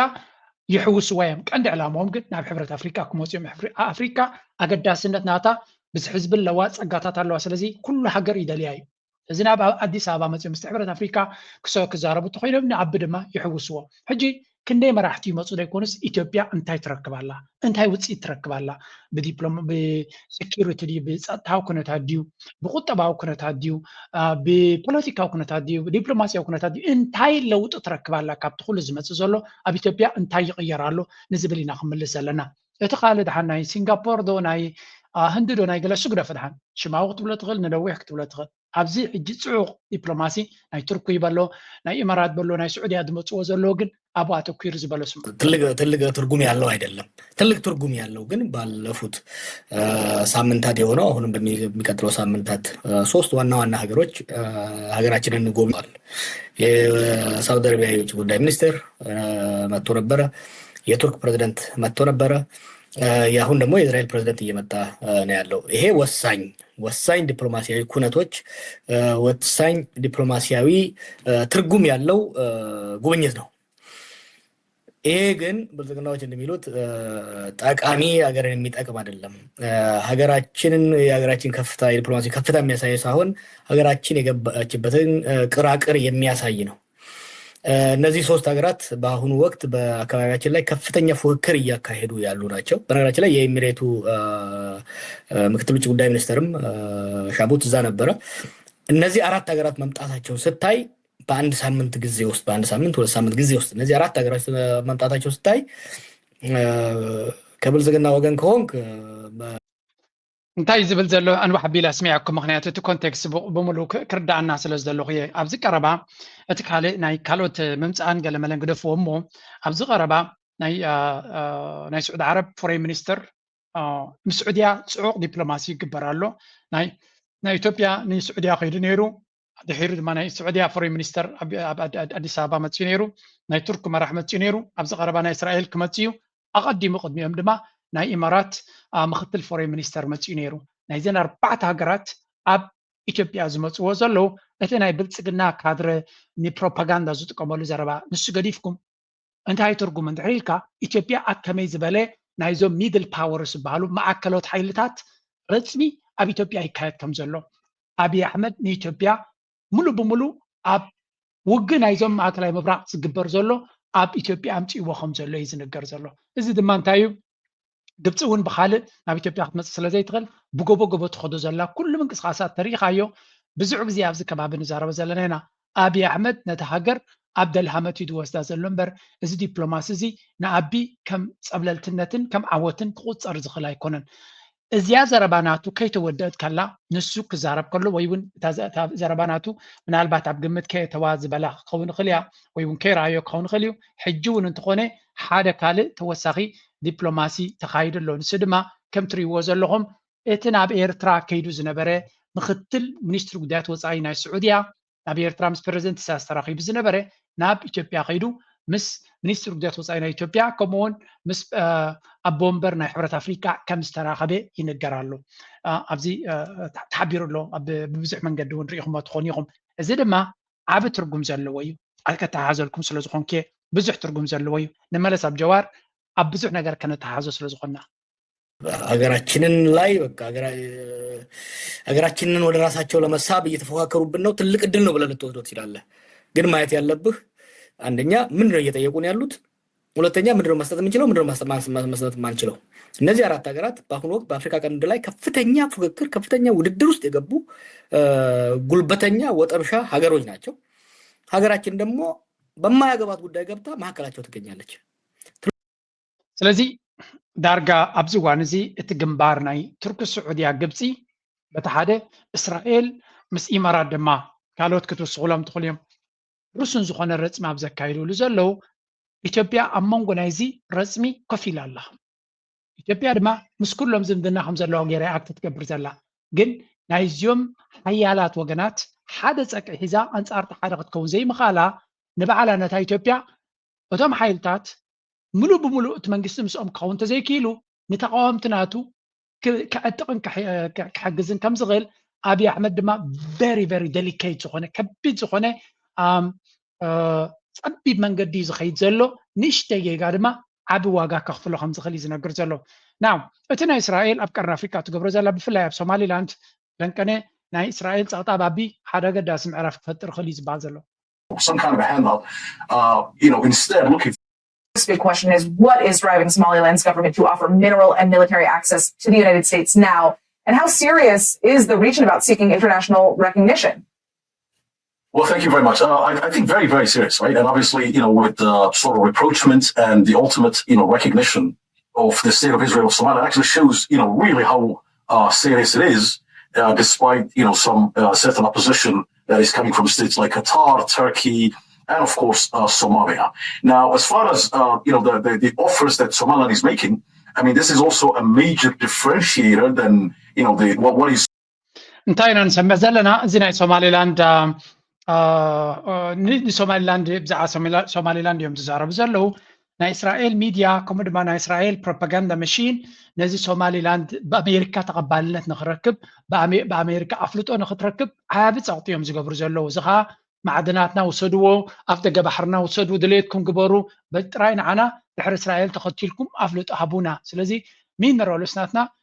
ክሪቲካል ሚነራል ዲ ኩሉ ዘለና ነዳዲ ድዩ ይኸለገለ ውሰድዎ ዲል ክንገብር ድልዋት ኢና ምሳኻትኩም ንደልለና ይብሉ ኣለዉ ስለምንታይ ቱርኪ ግብፂ ስዑድያ ኣብ ሶማልያ ፅልዋናቶም ንዓበየ ይመፅእ ስለ ዘሎ መንግስቲ ሶማልያ ድማ ንባዕሉ ንመንግስቲ ኣሜሪካ እንታይ ይብሎ ኣሎ ኣፍልጦ ተደሊኻ ወይ እውን ማዕድናት ናይ ሶማልያ ተደሊኻ ንሶማሊላንድ ኣፍልጦ ሃብ ዝበለ ንክትህብ ዘገድደካ ምክንያት ይብሉ ካብ ሶማሊላንድ ንላዕሊ ኣብ ሶማሊላንድ ተደሊኹም ኣብ ፑንትላንድ ተደሊኹም ኣብ ጁባላንድ ተደሊኹም ኣብ መቃዲሾ ኣብ ኩሉ ዝደለኹሞ ምሳና ክትሰማምዑ ትኽእሉ ኢኹም ንሶማሊላንድ ብፍሉይ ኣፍልጦ ሂብኩም ፍሉይ ትረኽብዎ ነገር ክህሉ ይክእል ምክንያቱ ሶማሊላንድ ኣካል ሶማልያ ስለ ዝኾነ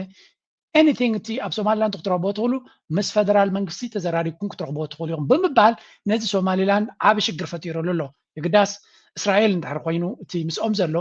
ዶናልድ ትራምፕን መንግስትናቱን ክሳዕ ክንደይ ብእስራኤል ከም ዝዝወር ኣብ ቅድሚት ክንሪኦ ፀኒሕና ኢና ስለዚ ሓደ ኣገዳሲ ዳይናሚክ እዩ ዝካየድ ዘሎ እዚ በቲ ሓደ ክኸውን ከሎ ብግምጣሉ ዝካየድ ዘሎ ኢትዮጵያ ድማ ኣብ መንጎ እዚያ ዘላ እዞም ሓይልታት እስራኤል ንሶማሊላንድ ሞር ኣፍልጦ ንክትረክብ ካልኦት ሃገራት ትደልየላ ኣላ ንህንዲ ትልምን ኣላ ንብልፅግና ኣፍልጦ ክህብ መገደደቶ ነይራ ንኣቢ መገደድዎ ነይሮም ፀገም ግን እንታይ እዩ ኣቢ ኢትዮጵያ ክትፍንጀሮ ቀሪባ ኣላ እጂ እቲ ፀገም ዘሎ ኣፍልጦ ሃቢሎም ኣብ ከሎ ኣፍልጦ መሃበ ነይሩ እቲ ፀገም ግን ንሶማሊላንድ ኣፍልጦ ክብክብሉ ንኢትዮጵያ ክኸስሩ ስለዝኽእሉ ጥርዮም ኣሎ እምበር ኣቢ ናይ ኢትዮጵያ ናሽናል ሴኪሪቲ ሓልዩ ኣይገበሮን ክንብል ኣይንኽእልና ኣቢ መጋበርያ እዩ ግልፂ እዩ ኣብዚ እዋን እዚ ንሶማሊላንድ ይኮነ ካልእ ክገብር ዝኽእል ንኤርትራ ክወርር ይዳለ ኣሎ ነትዮም ለኣኽቱ ናቱ ክሕግስ ወይ እውን ናቶም ትእዛዝ ክፍፅም ስለዚ ንኣቢ ግበር ኢሎ እንተኢሎሞ ክገብር እዩ ግን ኣቢ ከማንቲ ገይሩ ትግራይ ኩናት ኣሎ ኣብ ክልል ሶማል ዘሎ ይርይዎ ኣሎ ኦሮሚያ ይርይዎ ኣሎ ኣምሓራ ይርይዎ ኣሎ ስለዚ ፈንጂ ባዕሎም ይፅሕትሩ ኣሎ ማለት እዩ በዚ ኮይኑ በቲ ንሶማልያ ድማ እቶም ካልኦት ሓይልታት ሓያል ሃገር ንክትከውን ዝገብርዎ ዘለዉ እዩ have in common with a nuclear-armed South Asian military powerhouse, more than you think. Somalia, a country that has spent decades rebuilding from collapse, just made a bold military move and the world is paying attention. They didn't turn to the United States, they didn't go to China directly, they didn't call Europe. They called Pakistan, and Pakistan answered with the JF-17 Thunder, one of the most talked about fighter jets in the developing world. Today, we're breaking down why Somalia... كم تريد لهم صوماليا 24 أزين JF 17 زبالة ناي باكستان نفرتين خد جزيته سمامي على زبل نزل ميديا مرة يبكيلو زلو اتعلم ما دم زخولج أو تفتير زلو صوماليا كم زي عينت حيل قد ركم تجميرة تركته سلطنة لهم على نجيب سراويتي أطلو سراويتنا توم دحين زخونة كرسي حزالو إمارات تسأريك حتى هاجر كتوس تجديد الله سلازي صوماليا هيا الهاجر ناخد كون عدل سلازلي عدل سلازلو نزع عدل زي إسرائيل كدت ناخد كل هاللوع معناته بسومالي لاند جيرانتها صوماليا أبتنا يكرم حشوية مليسا أجندناتا كتسال كل هاللوع صوماليا حيال هجر له لونتون حد النتون كخبر زخل وتهدراو قصم تهانيسو إذا قال شباب نابلكا قبر شبارا نابلكا بزح متتاو تقبر زلغا سراويتنا يابي قيح كارد غري خلي صوماليا نفرت كويناتن حيل عيرن حيل مدرن حيل بحرنا تهانيسو هجرو قواصر زخل دحر قينو كوموز دقفوا حالتات نزي جنزب زوج السعودية كفيلاتو يزبال زلو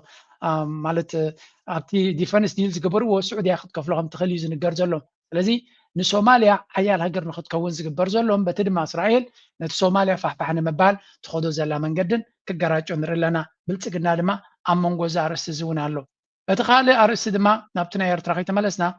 وداينا السوداني أف السودان زقبر زلو دما نرى تي إمارات إسرائيل زخط الوز زلو بوليتيكا مجمريا بزغن جمر نخلينا President Yoweri Museveni opened State House doors to General Mohamed Hamdan Dagalo, the leader of Rapid Support Forces, a Sudanese paramilitary group. General Dagalo, widely known as Hemeti, has primarily been fighting against the Sudanese armed forces commanded by General زتري وزلهم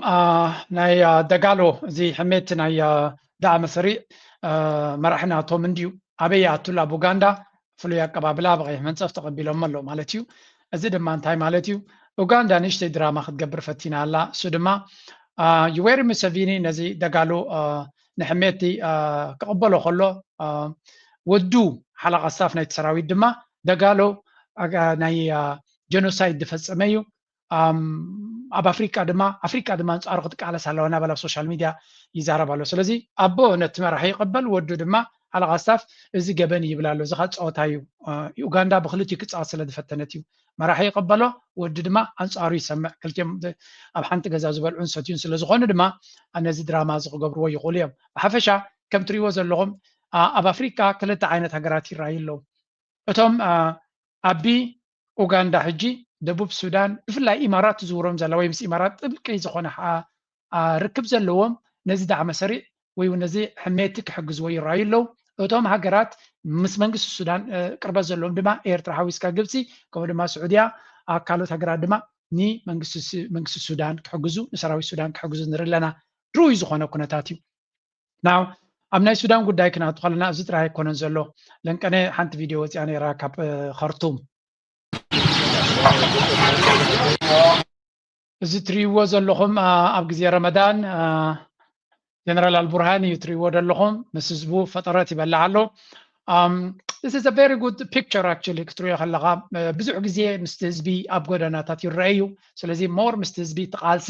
ነቶም መራሕቲ ቀደም ካብ ተራ ህዝቢ ተነፂሎም ዝነበሩ ኣብ ሱዳን ምስ ህዝቦም ከም ዝወሃዱ ይገብሮም ከም ዘሎ እዩ ዝንገር እዚ ፒአር ክትብልዎ ትኽእሉ ኢኹም ግን ብሓፈሻ እቲ ጀነራል ሞር ምስ ህዝቢ እናተቀራረበ መንግስቲ ሱዳን ናብ ህዝቡ እናቀረበ ይኸይድ ኣሎ ሱዳን ድማ ቁሩብ ተስፋ ናይ ኩነታት ትረክብ ኣላ ሓደ እዚ ኣብ ሲቪላዊ ህይወት ንሪኦ ዘለና ክኾን ከሎ ኣብ ዓውደ ኩናት ከንታይ የጋጥም ኣሎ ኣብዚ ራእዩ ኣብዚ እንታይ ንርኢ ፀኒና መሲልኩም ብዙሕ ነገር እንዲ ዝበሃል ዘሎ እዚ ኣብ ሓደ ኣገዳሲ ኩነታት ኣጋጢሙ ኣሎ ኣብ ጫድ ኩናት ኣካይዱ ነይሩ እቲ ጫድ ድማ ተካይዱ ነይሩ ናይ ምንታይ ኩናት እዩ ዳዕመ ሰሪዕ ናይ ሕሜት ሰራዊት ምስ ወታደራት ናይ ጫድ ክዋግኡ ጀሚሮም እዚ ድማ እንታይ እዩ ልክዕ ከም ሊብያ ሕጂ እውን ብጫድ እቲ መንግስቲ ናይ ጫድ ምስ ዳዕመ ሰሪዕ ምስራሕ ከቋርፆ ይደሊ ከም ዘሎ ዘርኢ ምልክት ኣሎ ይብል ኣሎ ስለዚ ኢማራት ናብ ኢትዮጵያ ናብ ብልፅግናን ከም ገበል እናተጠቕለል ከም ኣንሰለት እናተጠቕለለት ትመፅእ ዘላ ብካልእ መንገዲ ዝነበራ ሃጓፋት ዝነበራ መንገዲ እናፀበበ ይኸይድ ስለ ዘሎ እዩ እዚ ጫድ ዝበሃል ንባዕሉ ሓደጋ ዘለዎ እዩ ምክንያቱ ተቃወምቲ ናቱ ኣለው ሰራዊት ናይ ሱዳን አልቡርሃን ዝበርሖም ድማ ንዓታቶም ክሕግዙ ከም ዝኽእሉ ዝንገር ዘሎ ስለዚ ንሱ ስልጣኑ ካብ ውሕዝቲ ኮይኑ እግሩን ኢዱን ካብ ሱዳን ከውፅእ ኣለዎ እንተዘየለ ዛ ተሓዊ ኣብ ዓዱን ክትመፁ ከም ትኽእል መጠንቀቕታ መፂዎ ኣሎ ዝመስል ዘረባ ይስማዕ ኣሎ ምስ ዳዕመ ሰሪዕ ድማ 2-3 ግዜ ተዋጊኦም ኣለዉ ኣብ ውሽጢ ዓዱ ማለት እዩ ስለዚ እቲ ዳዕመ ሰሪዕ ዋላ እኳ ብኡ እናመፀ መደበሩ ገይርዎ እንተነበረ ምስቲ መንግስቲ ናይ ጫድ እውን ስምምዕ የብሉን ስለዚ ሰራዊት ሱዳን ነዛ ናይ ጫድ መንገዲ እውን ክዓፅዋ እንድሕሪ ክኢሉ ብቐሊሉ ክኸውን ኣይክእልን እዩ እሳ እንተተገይራ እቲ ናይ ሊብያ እንተተዓፅዩ ዳዕመ ሰሪዕ ከቢድ ዝኾነ ብድሆ ይፅበዮ ዘሎ ስለዚ እዚ ከየጋጠመ ከሎ ብሸበጥ ፖለቲካዊ መዕለቢ ክትገብረሉ ክትክእል ኣለካ እዩ ዝበሃል ዘሎ እዚ ናብ ኡጋንዳ ንሪኦ ፀናሕና ድማ ኣካል ናይቲ ድራማ እዩ እዚ ሕሜቲ ፖለቲካዊ ዓቕሙ ከም ዘለዎ ብህዝቢ ድጋፍ ከም ዘለዎ ኣብ ከባቢ ቀርኒ ኣፍሪቃ እውን ምስ መራሕቲ ርክብ ከም ዘለዎ ኣምሲልካ ኣብቲ ናይ ጣውላ ኣሜሪካን ብገለን ብመሳት ፕሎስ ጌርካ ዝድፋእ ዘሎ ናይ ሰላም ገለ ዝበሃል ፖለቲካዊ መዕለቢ ንክትገብር ዝፍተን ዘሎ እዩ አልቡርሃን ድማ ኣትሪሩ ከምኡ ዝበሃል የለን ብምባል ስዑድያ እውን ነዚ ትቕበሎ የላን ስዑድያ ትገብሮ ዘላ ቱርኩ ትገብሮ ዘላ ፀቕጢ ኩሉ እዚ ንሪኦ ዘለና ኩነታት ሕልኽልኽ ዝበለ መንገዲ ኢና ንርኢ ዘለና እቲ ፖለቲካ ድማ ካብ ግዜ ካብ መዓልቲ ናብ መዓልቲ እናተሓላለኸ ይኸይድ ኣሎ ናይ መወዳእታ ስእሊ ናይ ሱዳን በዚ ክንውዲ ኢና እዚኣ ትሪእዋ ዘለኹም ካርቱም እያ ዳግም ሂወት እናፈጠረት ትኸይድ ኣላ እዩ ዝበሃል ዘሎ ሱዳን ካርቱም እቲ ዳዕመ ሰሪዕ ዝበሃል ኮምፕሊትሊ ዕንይዋ ግን ኣብ ዳግመ ህንፀት ትጓየ ከም ዘላ እዩ ዝረአ ዘሎ ኩሉ እቲ ዝዓነወ ፅርግያታት ዝዓነወ ትሕቲ ቅርፂ ዝዓነዉ ትካላት ንምህናፅ እቲ ህዝቢ ካብ ሱዳን ካብ ዝነበሩ እናተመለሰ ትሪእዎ ኣለኹም ሻርዕ ልሕርያ ዝበሃል ጎደና ኣዝዩ ፍሕፍሕ ዝብል ናይ ንግዲ ማእከል ዝነበረ ጥዋዕዋዕ ኢሉ ሕጂ ዳግመ ህንፀቱ እዮም ዝጅምሩ ዘለዉ everyone is building from zero ካብ ዜሮ ተበጊሶም ካሃንፁ እዮም ዝፍትኑ ዘለዉ እዚ ድማ ገለ ተስፋ ዝህብ ክትብሎ ትኽእል ኢኻ ግን ከቢድ ዝኾነ መድረክ ድማ ንርኢ ኣለና ኩሉ እዚ ድማ ኢማራት እንድሕራትያት ካብ ዓድኻ እንታይ ክትገብረካ ከም ትኽእል ኣብ መፅሓፍ ምንባብ የድልየካን እዩ ነዚ እናረኣየ ይብልፅግና ንዚኣቶም ኣብ መንጎ ዝሓዊ እዚ ብሃገሩ ዝፃወት ዘሎ እዚ እናረኣየ ድማ ናብ ሰሜን ናብ ኤርትራ ገፁ ኩናት ክእውጅ ናብ ትግራይ ገፁ ኩናት ክእውጅ ዘሊ ዘሎ ሰው ከምዚ መድረክ ከለና በዚኣ ጌርና ነዚ ናይ ቀርኒ ኣፍሪቃ ናይዞም ዓረብ ዲፕሎማሲ ክንዓፁ ሕጂ እዚ ናይ ዲፕሎማሲ ንሪኦ ዘለና ናይ ስዑድያ ፍሉይ ልኡኽና ኣዲስ ኣበባ እዩ ዘሎ እንታይ እቲ መልእኽቲ ናቱ እንድሕሪ ኢልካ መጀመርያ ኣብይ ኣሕመድ ለንቀነ ዝገበሮ ጥራይ ተሪና ፍሉይ ሓይሊ ኣመሪቀ ኢሉ ኣሎ ወታደራዊ ጀሃራን ታዲድን ብዙሕ ዓቕሚ ኣለኒ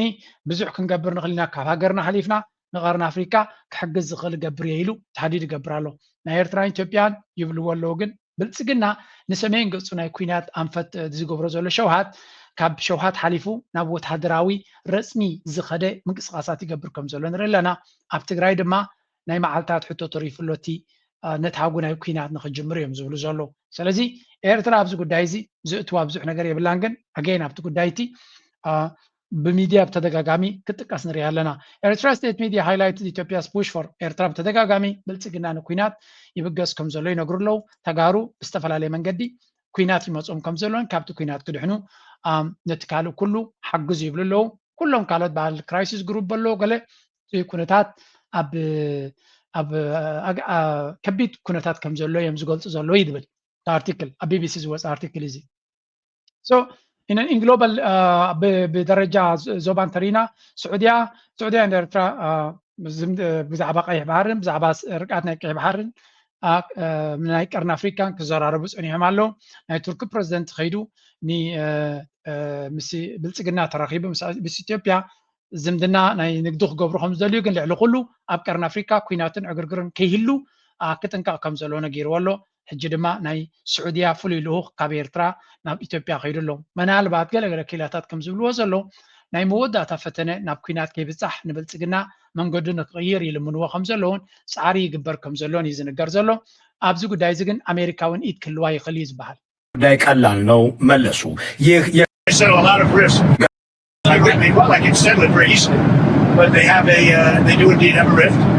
and we can get it settled very soon. I settle wars, I settle a lot of rifts. ጋዜጠኛው ይጠይቃል ኣብዚያ ኣብ ቅድሚ ዝተወሰነ መዓልታት ዝተገበረት ኢንተርቪው ነይራ እዚ ናይ ስዑድያን ኢማራትን ባእሲ ሰሚዕካ ኢኻ እንታይ ክትገብር ትኽእል ኢሎም ሓቲቶም ዶናልድ ትራምፕ እዚ ቀሊል ያነ ጠጠው ከብሎ ይኽእል ናባይን ተመፂኦም ሽምግልና ደልዮም ናባይን ተመፂኦም ክፈትሖ ዝኽእል ብዙሕ ኩናት ጠጠው ዘበልኩ እዩ ዝብል ብዝኾነ ስዑድያ ምስ ኢማራት ሽምግልና ትደሊ ከምዘየላ እዩ ዝንገር ምክንያቱ ዘባኣስ ኩነታቱን የብልናን እቲ ትገብሮ ዘላ ከተቋርፆ ጥራይ ዘለዎ ስለዚ ኣብ ጣውላ ኮፍ ኢልና ክንረዳዳ ደይኮነ ኢማራት ሃገራት ተፍርሳላ ተንደፈርሳ ዘለዎ ሃገራት ድማ ይድንግፀለን ጥራይ ደይኮንኩ ንዓይን ሃገራዊ ድሕነተይ ኣገደስቲ እየን ስለዚ ሱዳን ተፈሪሳ ቀይ ባሕሪ ሓደጋ ክኸውን እዩ ንዓይ ቀጥታዊ ፅልዋ ኣለኒ ኤርትራ እንተተተንኪፋ ኤርትራ ዝኾነ ተጋጢሟ ንዓይ ቀጥታዊ ብቀይ ባሕሪ ዝመፅእ ፀገም ኣለኒ ኣብ የመን ዘሎ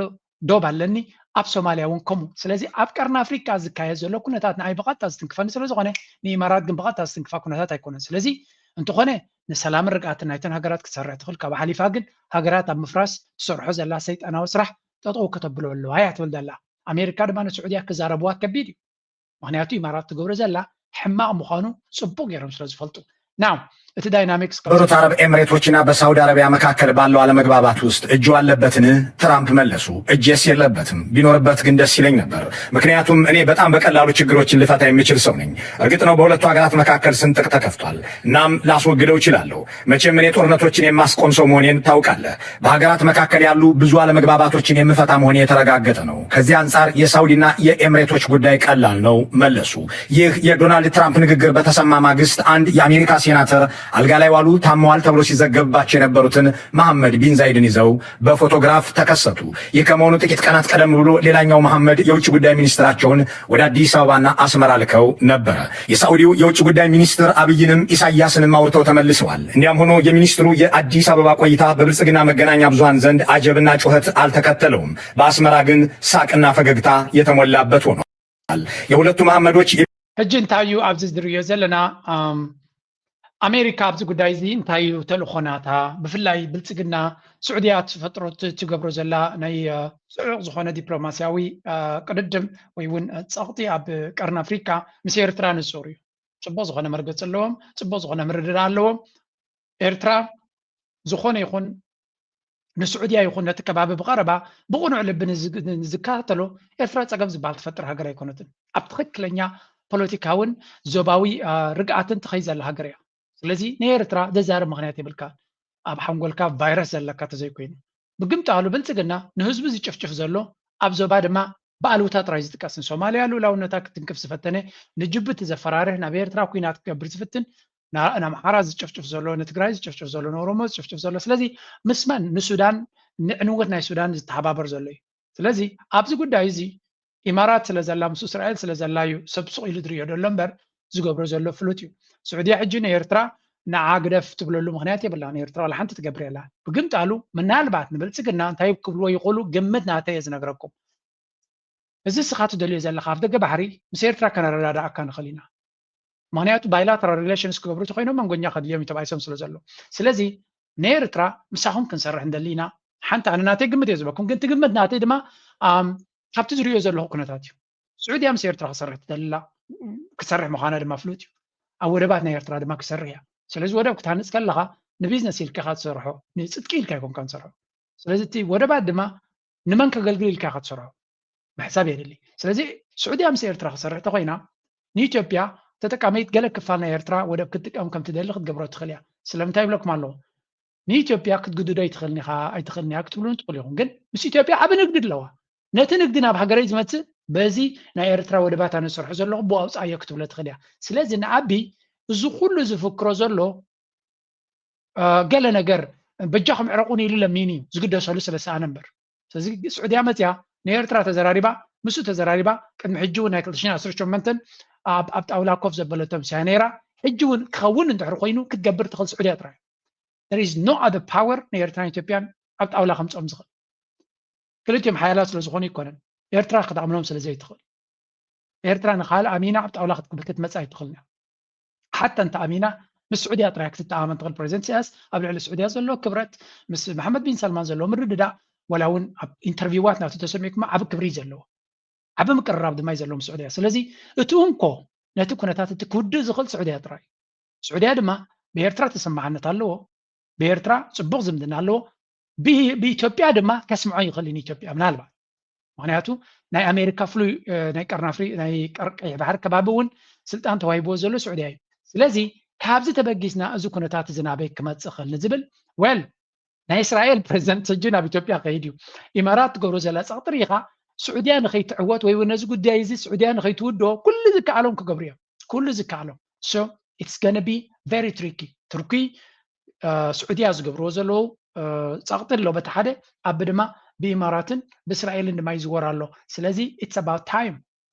إمارات وقت دللا إثيوبيا نوقع خيد نابلسجنا نابكينات كأتو قلتيف نابيرترا قصو سقمتن كوست تدفع زلا إماراتيا سعودية دما أيوات أكانيو حرقا خمس أكايو بغلتي من قدر تلومنا يكون زلا أزيت قبر زلا خا حرقا خمس أكاي معناته هذا ناي هذا مسيح دوسو قدم حجي مس منيستر وجات وصاي ناي سعوديان بلصقنان دي ابزات ريواصناكم بصبق ايتودتني اتبال تبعيسوم يزبال ابزي نحكمنتو نغزيهم قطفينا تدفافيروم يزبال ابزي امارات نو سعوديا اتنققاتو نسو دما حفكف قبل فتينو زبل زربا سمينا انني امارات امنومي انصارهم خيداي كل يغلغل يلو زبل حاده مصيحت اوصيون يرت حبريتا ابزون نيش تكسمعكم ምናልባት ከም ዝነጋ እንደለና ቀልኸ ይመስለኩም ናይ ኢትዮጵያ ሚዲያ ክዛረበሉ ጸንሂዩ for example አብስሙ ሚስተር ሎል ፈይሰል ቢን ፈርሃን ወደ አዲስ አበባ ያቀኑት ከዲፕሎማሲያዊ ወግ በወጣ መልኩ እጅግ አስገራሚና ጥብቅ የሆነ ጥያቄን ለኢትዮጵያ መንግስት ለማቅረብ እንደነበረ የሊባኖስ ጌት ዘገባ ያመለክታል። ሳውዲ አረቢያ ኢትዮጵያ ከተባበሩት አረብ ኤሚሬትስ ጋር ያላት ከምዛ ትሪዋ ዘለኹም ኣብዚ አርቲክል እዚ ወፂኡ ነይሩ አብይ አሕመድ ንስዑድያ كم إمارات كريا كم زي كلن محمد بن زايد من مراحم خانون قال ملا زبل كم تزاربن كم مع السعودية نسخاتكم نتي مسلم برادرهود ويكا أخوان مسلمين زلوا من السودان يوم تدقفوا لهم سلازي حقري كتسعقمت فترة ليه اللهم عنه مزدع مسرع تصرح كل صغاتكم سي نتي من السودان بتنا إمارات لوجيك مالتيو مس أخوان مسلمين سرع زلون عندهم تدقفوا لهم بمبال كدفافر كم زفتنا زجلس حبريتا وتشينيرو سلازي وتسيتنا يزخلوا نريو زلنا سعودية نتي سلام رجعتنا متيا من البات أو طاولة كوف كتبلو مسير ترى تفتن تلو تخون زبل قمت على بقمت على بلسقنا بخالوتي زوار سلسلو بفلا يدما إمارات إسرائيل كوينات كم زدلي زلو زجلس حبريت على لنك أنا دما كن رينا أنا إسرائيل بريزنت مسمسة عبد حريو انتاي كبليو انتاي مجلس خوتيو نوع كن سمع كن فتنينا أتحايزنا دما حدا مزازة من أبي كن جبرنا خلام مودتا زيادة الله نبجوارنا ملس የተደረገ ያለው በሶማሊላንድ ጉዳይና በሱዳን ጉዳይ ነው። በሶማሊላንድ ጉዳይም በሱዳን ጉዳይም እጅ አብይና ብልጽግና እጃቸውን ከተው ስላሉ አንዱ እጅህን አውጪ ለማለት እጅ ለመጠምዘዝ እየመጣን ያለው አንዱ ደግሞ አይ እዛው ቆይ እያለ ነው ያለው ማለት ነው። ቱርክና ሳውዲ አረቢያ በሱዳን የጃንጃዊድን ሚሊሻ መደገፍ ማቆም አለብሽ ኢትዮጵያ እያለ ነው የመጡት። ኤሚሬትና በተወሰነ ደረጃ እስራኤል ደግሞ መቆየት አለብሽ ነው። በተመሳሳይ መልኩ በሶማሊላንድም እንዲህ አይነት ተቋም ነው ያለው። ይሄ ሀገራችንን የጉልበተኞች አውድማ ነው ያደረገው። ሕጂ እዚ ጉዳይ እዚ ብኸመይ ይክንበብ ምክንያቱ እስራኤልን ኢማራትን ደሒላ ላ ትርኩን ስዑድያ እንድሕሪ ኢልኩም ንሳቶም ኣይኮኑ ሰራዊቶም ኣምፂኦም ክዋጉ ስለምንታይ እዚ ጉዳይ እዚ ኣቢ ምስ ኢማራት ክሳብ ሕጂ ፀኒሑ እዩ ኢማራት ኩሉ ዝከኣል ሓገዝ ክትገብረሉ ፀኒሓ እያ እታ ኢትዮጵያ ግን እንታይ ኮይና ኣላ ኢኻ ትርኢ ውፅኢት ኣምፂኢላ ዶ ኖ መመሊሳና ደኸመት መመሊሳና ተማቐለት እቲ ኩናት ናስፋሕፍሐ እቶም ተቃወምቲ ነቱ ድማ ናሓየሉ ይመፁ ኣለዉ ስለዚ ንስዑድያ ንቱርክን ኣዝዩ ቀሊል ነገር እዩ they just have to help ፋኖ ንፋኖ ድሮናት መሃብ እዩ ዘድልዮም by the way ትዘረባይ ይዝረብ ኣሎ ሰራዊት ናይ ሱዳን ወይ አልቡርሃን ንፋኖ ድሮናት ክቦም ከም ዝኽእል ንህወሓት እውን ድሮናት ክቦም ከም ዝኽእል ነቲ ብልፅግና ዝገብሮ ዘሎ ንምምካት ዝብል ሓንቲ ዝኾነ ሓበሬታ ርየ ነይረ ስለዚ the game is going to be even more dangerous ማራ ከቢድና ኮነ ክመፅእ ብፍላይ እቲ ናይ ትግራይ ውግእ ኣብ ዝበሃለሉ ዘሎ ኣብ ትግራይ ኩነታት ኣብ ኣፍራሂ ኩነታት ኣብ ዘለወሉ እቲ ኩነታት ናበይ ገፁ ክምዕብል ይኽእል ናበይ ገፁ ክኸይድ ይኽእል ብዙሕ ነገር ክትገዛረብ ትኽእል ኢኻ እቲ ብልፅግና ንጉሆም ምሸትን ዝጀሃረሉ ዘሎ ሰራዊት እዚ ዝመስል ኣብ ፈቐዱ ዝማረኽ ዝተሓዝ ድሮን ኣለኒ ሳተላይት ኣለኒ ጀንዕፍሪት ኣለኒ እናበለ ኣብ ባይታ ግን እዚያ ያታ ሰራዊት ናቱ ብግንጣሉ እቶም ተጋሩ ነቲ ኩነታት እቲ ኣብዚያ ኣብ ዝሓለፈ ምናልባት ኣብዚያ ቪድዮ እዚያ ጥራይ ነቲ ኩንነት ንክንርዳእ ክሕግዘና ይኽእል ስለምንታይ ክንርዳእ ኣለና እዚ ኩናት እዚ መን ምስ መን ክስለፍ ይኽእል ቱርክ ምስኡ ነይራ ኢራን ምስኡ ነይራ እስራኤል ምስኡ ነይራ ናይ ኣውሮፓ ዓርታት ምስኡ ነይረን ብቐጥታን ተዘዋወርን ምስ ትግራይ ደው ዝበለ ሓይሊ ዳርጋ ይነበረን ምባል ይከኣል እዩ ሽዑ ዝነበረ ውግእ ትግራይ ቨርሰስ ዓለም እዩ ነይሩ ምባል ይከኣል ንዚ ሓይሊ እዚ ይፈንቂሉ ናይ ትመል ናይ ትዲኤፍ ሓይሊ ማለት እዩ ስለዚ ሕዚ እዚ ኮምፕሊትሊ ተቐይሩ እዩ ብልፅግና ኣብ ኢትዮጵያ ተነፂሉ ኩሎም ህዝባት ኢትዮጵያ ንፃውሪ ይቃለሱ ኣለዉ ብዘይካ እቶም ናይ ኣብዪ ተጋሩ እቶም ናይ ኣብዪ ተጋሩ እውን እቶም መጀመርያ ዝነበረን ፀረ ኣብዮም ዝቃለሱ ዘሎ እቶም ህዚ ሓደሽቲ ናይ ኣብዪ ተጋሩ እዮም ኣብ ጎኒ ብልፅግና ኣብ ጎኒ 4 ኪሎ ኮይኖም ዓርሶም ዘዋርዱ ዘለዉ ብዘይካ ንሶም ብዘይካ እቶም ናይ ሕዚ ሓደሽቲ ባንዳታት ኣብ ኢትዮጵያ ደጋፊ ዘለዎ ስርዓት ይኮነን ይመኽርዎም ኣለዉ ከምዚ ዝበለ ጉድ ስለዘየለ ይመኽርዎም ኣለዉ እቶም ካልኦት ብሄራት ናይ ኣምሓራ ልሂቃን ይመኽርዎም ኣለዉ እቶም ተጋሩ ጃዋር መሓመድ ሰሚዕኩም ኢኹም ኣስተውዕሉ ይብሎም ኣሎ ብዙሓት ናይ ኦሮሞ ልሂቃን ይመኽርዎም ኣለዉ ክሰምዑ ይከኣሉ ከምዚኦም ዝበለ ባንዳ ትግራይ ይፈልጥ ብዘይካ እዚኦም ኩሉ ህዝቢ ኢትዮጵያ ኣንፃር እዩ ቀርኒ ኣፍሪካ ብምልእታ ብዘይካ ናይ እምረትስ መንግስቲ ኣብ ኩሉ መዳይ ዝውቅዓን ዝኽስርን ዘሎ ናይ እምረትስ መንግስቲ ብርሕቐት እውን ብዘይካ ናይ እስራኤል ድጋፍ ዝኾነ ድጋፍ ዘይብሉ መንግስቲ ተነፀለ መንግስቲ ካብ ናይ ዲፕሎማሲ ዓለም ማለት እዩ ዘን ኣብ ዓለም ቀለስቲ ዝበሃል ዓርታት ከዓ ምስኡ ዝነበረን ርክብ ኮምፕሊትሊ ቀይረን እየ ከምቲ ትማሊ እንግዲህ ይሄ ፀምዶ ሕጂ ኣብዚኣ ተተመሊስና ኣብታ ጀዋር ክብላ ዝፀንሐ እንድሕሪ ተመሊስካ እዛ ክዳና ኣመነ ክብላ ዝፀንሐ ኤግዛክትሊ ዝተዋሰባ ዘረባታት ኢና ንሰምዕ ዘለና እንታይ ዘርእየካ ኣብዚ ኣብዪ ኣሕመድ ኣብ 2020 ክሳብ 2022 ዝተገበረ ኩናት ክዕወት ከሎ ንፅቡቅ ዕድሉ ኮይኑ ሓደ ኣብዪ ኣሕመድ ብዓለም ደረጃ ዓብ ክብሪ ነይርዎ ካልኣይ ቱርክ ምስ እስራኤል ፅቡቅ ዝምድና ነይርዎም ስዑድያ ኣብርሃም ኣኮርስ ምስ እስራኤል ክትፈራረም ትሓስብ ነይራ ኢማራትን ስዑድያን ብሓደ ኮይኖም ኣብ ጉዳይ ናይ የስ ጥቂምታታት ተጀሚሩ ነይሩ እዩ ግን ብሓደ እዮም ነይሮም ኩሉ ነገር ዝገጣጠም እዩ ነይርዎ ኤርትራ ምስ እያ ነይራ ሶማልያ ምስ እያ ነይራ ኤቭሪባዲ ዋዝ ዊት ሂም ሎሚ ግን ብሙሉእ ብግምጣል እዩ ዘሎ ስለዚ እቲ ዳይናሚክስ ንሱ ንበይኑ ኣብ ውሽጡ ድማ ገበል ዝኾነ ፀላኢ ዘለዎ ኣብዚ እዋን እዚ ከምቲ ኣቐድም ኣቢልና ዝረኣናዮ ኣብ ፅምዶ እውን ዝበሉና ኣብዪ ኣሕመድ ነዚ ኩናት ሕጂ ክመፆ ዝኽእል ብኸመይ ብቐሊሉ ክጠፍእ ከም ዝኽእል ዘርኢ ማለት እዩ እኩል አማራውን ቀስቅሶ ተከዜን ተሻገር የሚል እንደገና የትግራይ በኩል ያሉ ኃይሎችን እነ ጌታቸው ረዳን ይዞ የትግራይን ጉዳይ ወደ ከመረብ መላሽ ሂዱና ወይም ከመረብን ተሻገሩና ወይም ኤርትራ ሂዱና ወደሚል ኣብ ክልተ ሰሙን ወይ ሕልፉና ወይ ክናቲና ናዋኹም ይብሉ ኣለዉ ናብ ትግራይ እዚ ይብሉ ኣለዉ ኩናት ክጅምሩ ይኽእሉ ድዮም ባዕሎም ኣብዚ እውን ጌጋ ገምጋም ኣለኩም መራሕቲ ሰራዊት ትግራይ ኮንኩም መራሕቲ ፖለቲካ ትግራይ ኢለ ዝኣምን ኣነ ንምንታይ ሓዙለይ እዚኣ ብደንቢ እዚኣ ቆሪፅኩም ሓዙለይ ጌጋ ገምጋም እያ ኣይ ከምኡ ይገብሩ ኢልና ይሓሰብና እዮም ነርና ክብሉ እዮም ፅባሕን ጎይለ ዝሰግኣ ስጋት እያ ሓዝዋ ቆሪፅኩም ሸር ግበርዎ ቆሪፅኩም ብትክክል ኣቕምጡለይ ንምንታይ ኢኹም ዝብል ዘለኹ ክትሓቱ ክትረክብዎም ከለኹም እንታይ እዮም ዝብሉ ኣይ ኢኮኖሚ ኢትዮጵያ ዝወደቀ ስለ ዝኾነ ኢኮኖሚያ ዝወደቀት ዝዓነወት ዓዲ ጦርነት ክትከፍት ኣይትኽእልን ኩናት ዝሽከም ኢኮኖሚ የብላን ኢትዮጵያ ይብሉ ሰራዊታ እውን ዝወደቀ ሓድሽ ምልምል ሙኻዓሱ ኢሉ ዝወደቀ ስለ ዝኾነ በዝሒ ብምስላፍ ምንም ክትገብር ኣይትኽእልን እዚ ዝብል ገምጋም ኣለዉ ከምኡ ዲ ትገምጋሞ حكيو هايله هبزي حكيو نزي صلاي وحديو عقمناتو حدشيو بلا بلا بلا بلا زبلو ويل ناتكا صقميو كون زخل صحنغو ينبنو نصلاي خازي منعاق كاب قدم حجك مهارو زخلو ندحرو خوينم كمهارو لوم نقصل ابتناي تግራይ ኩነታት ማሃር ነርና ዳርጋ 6 ወር ንገብር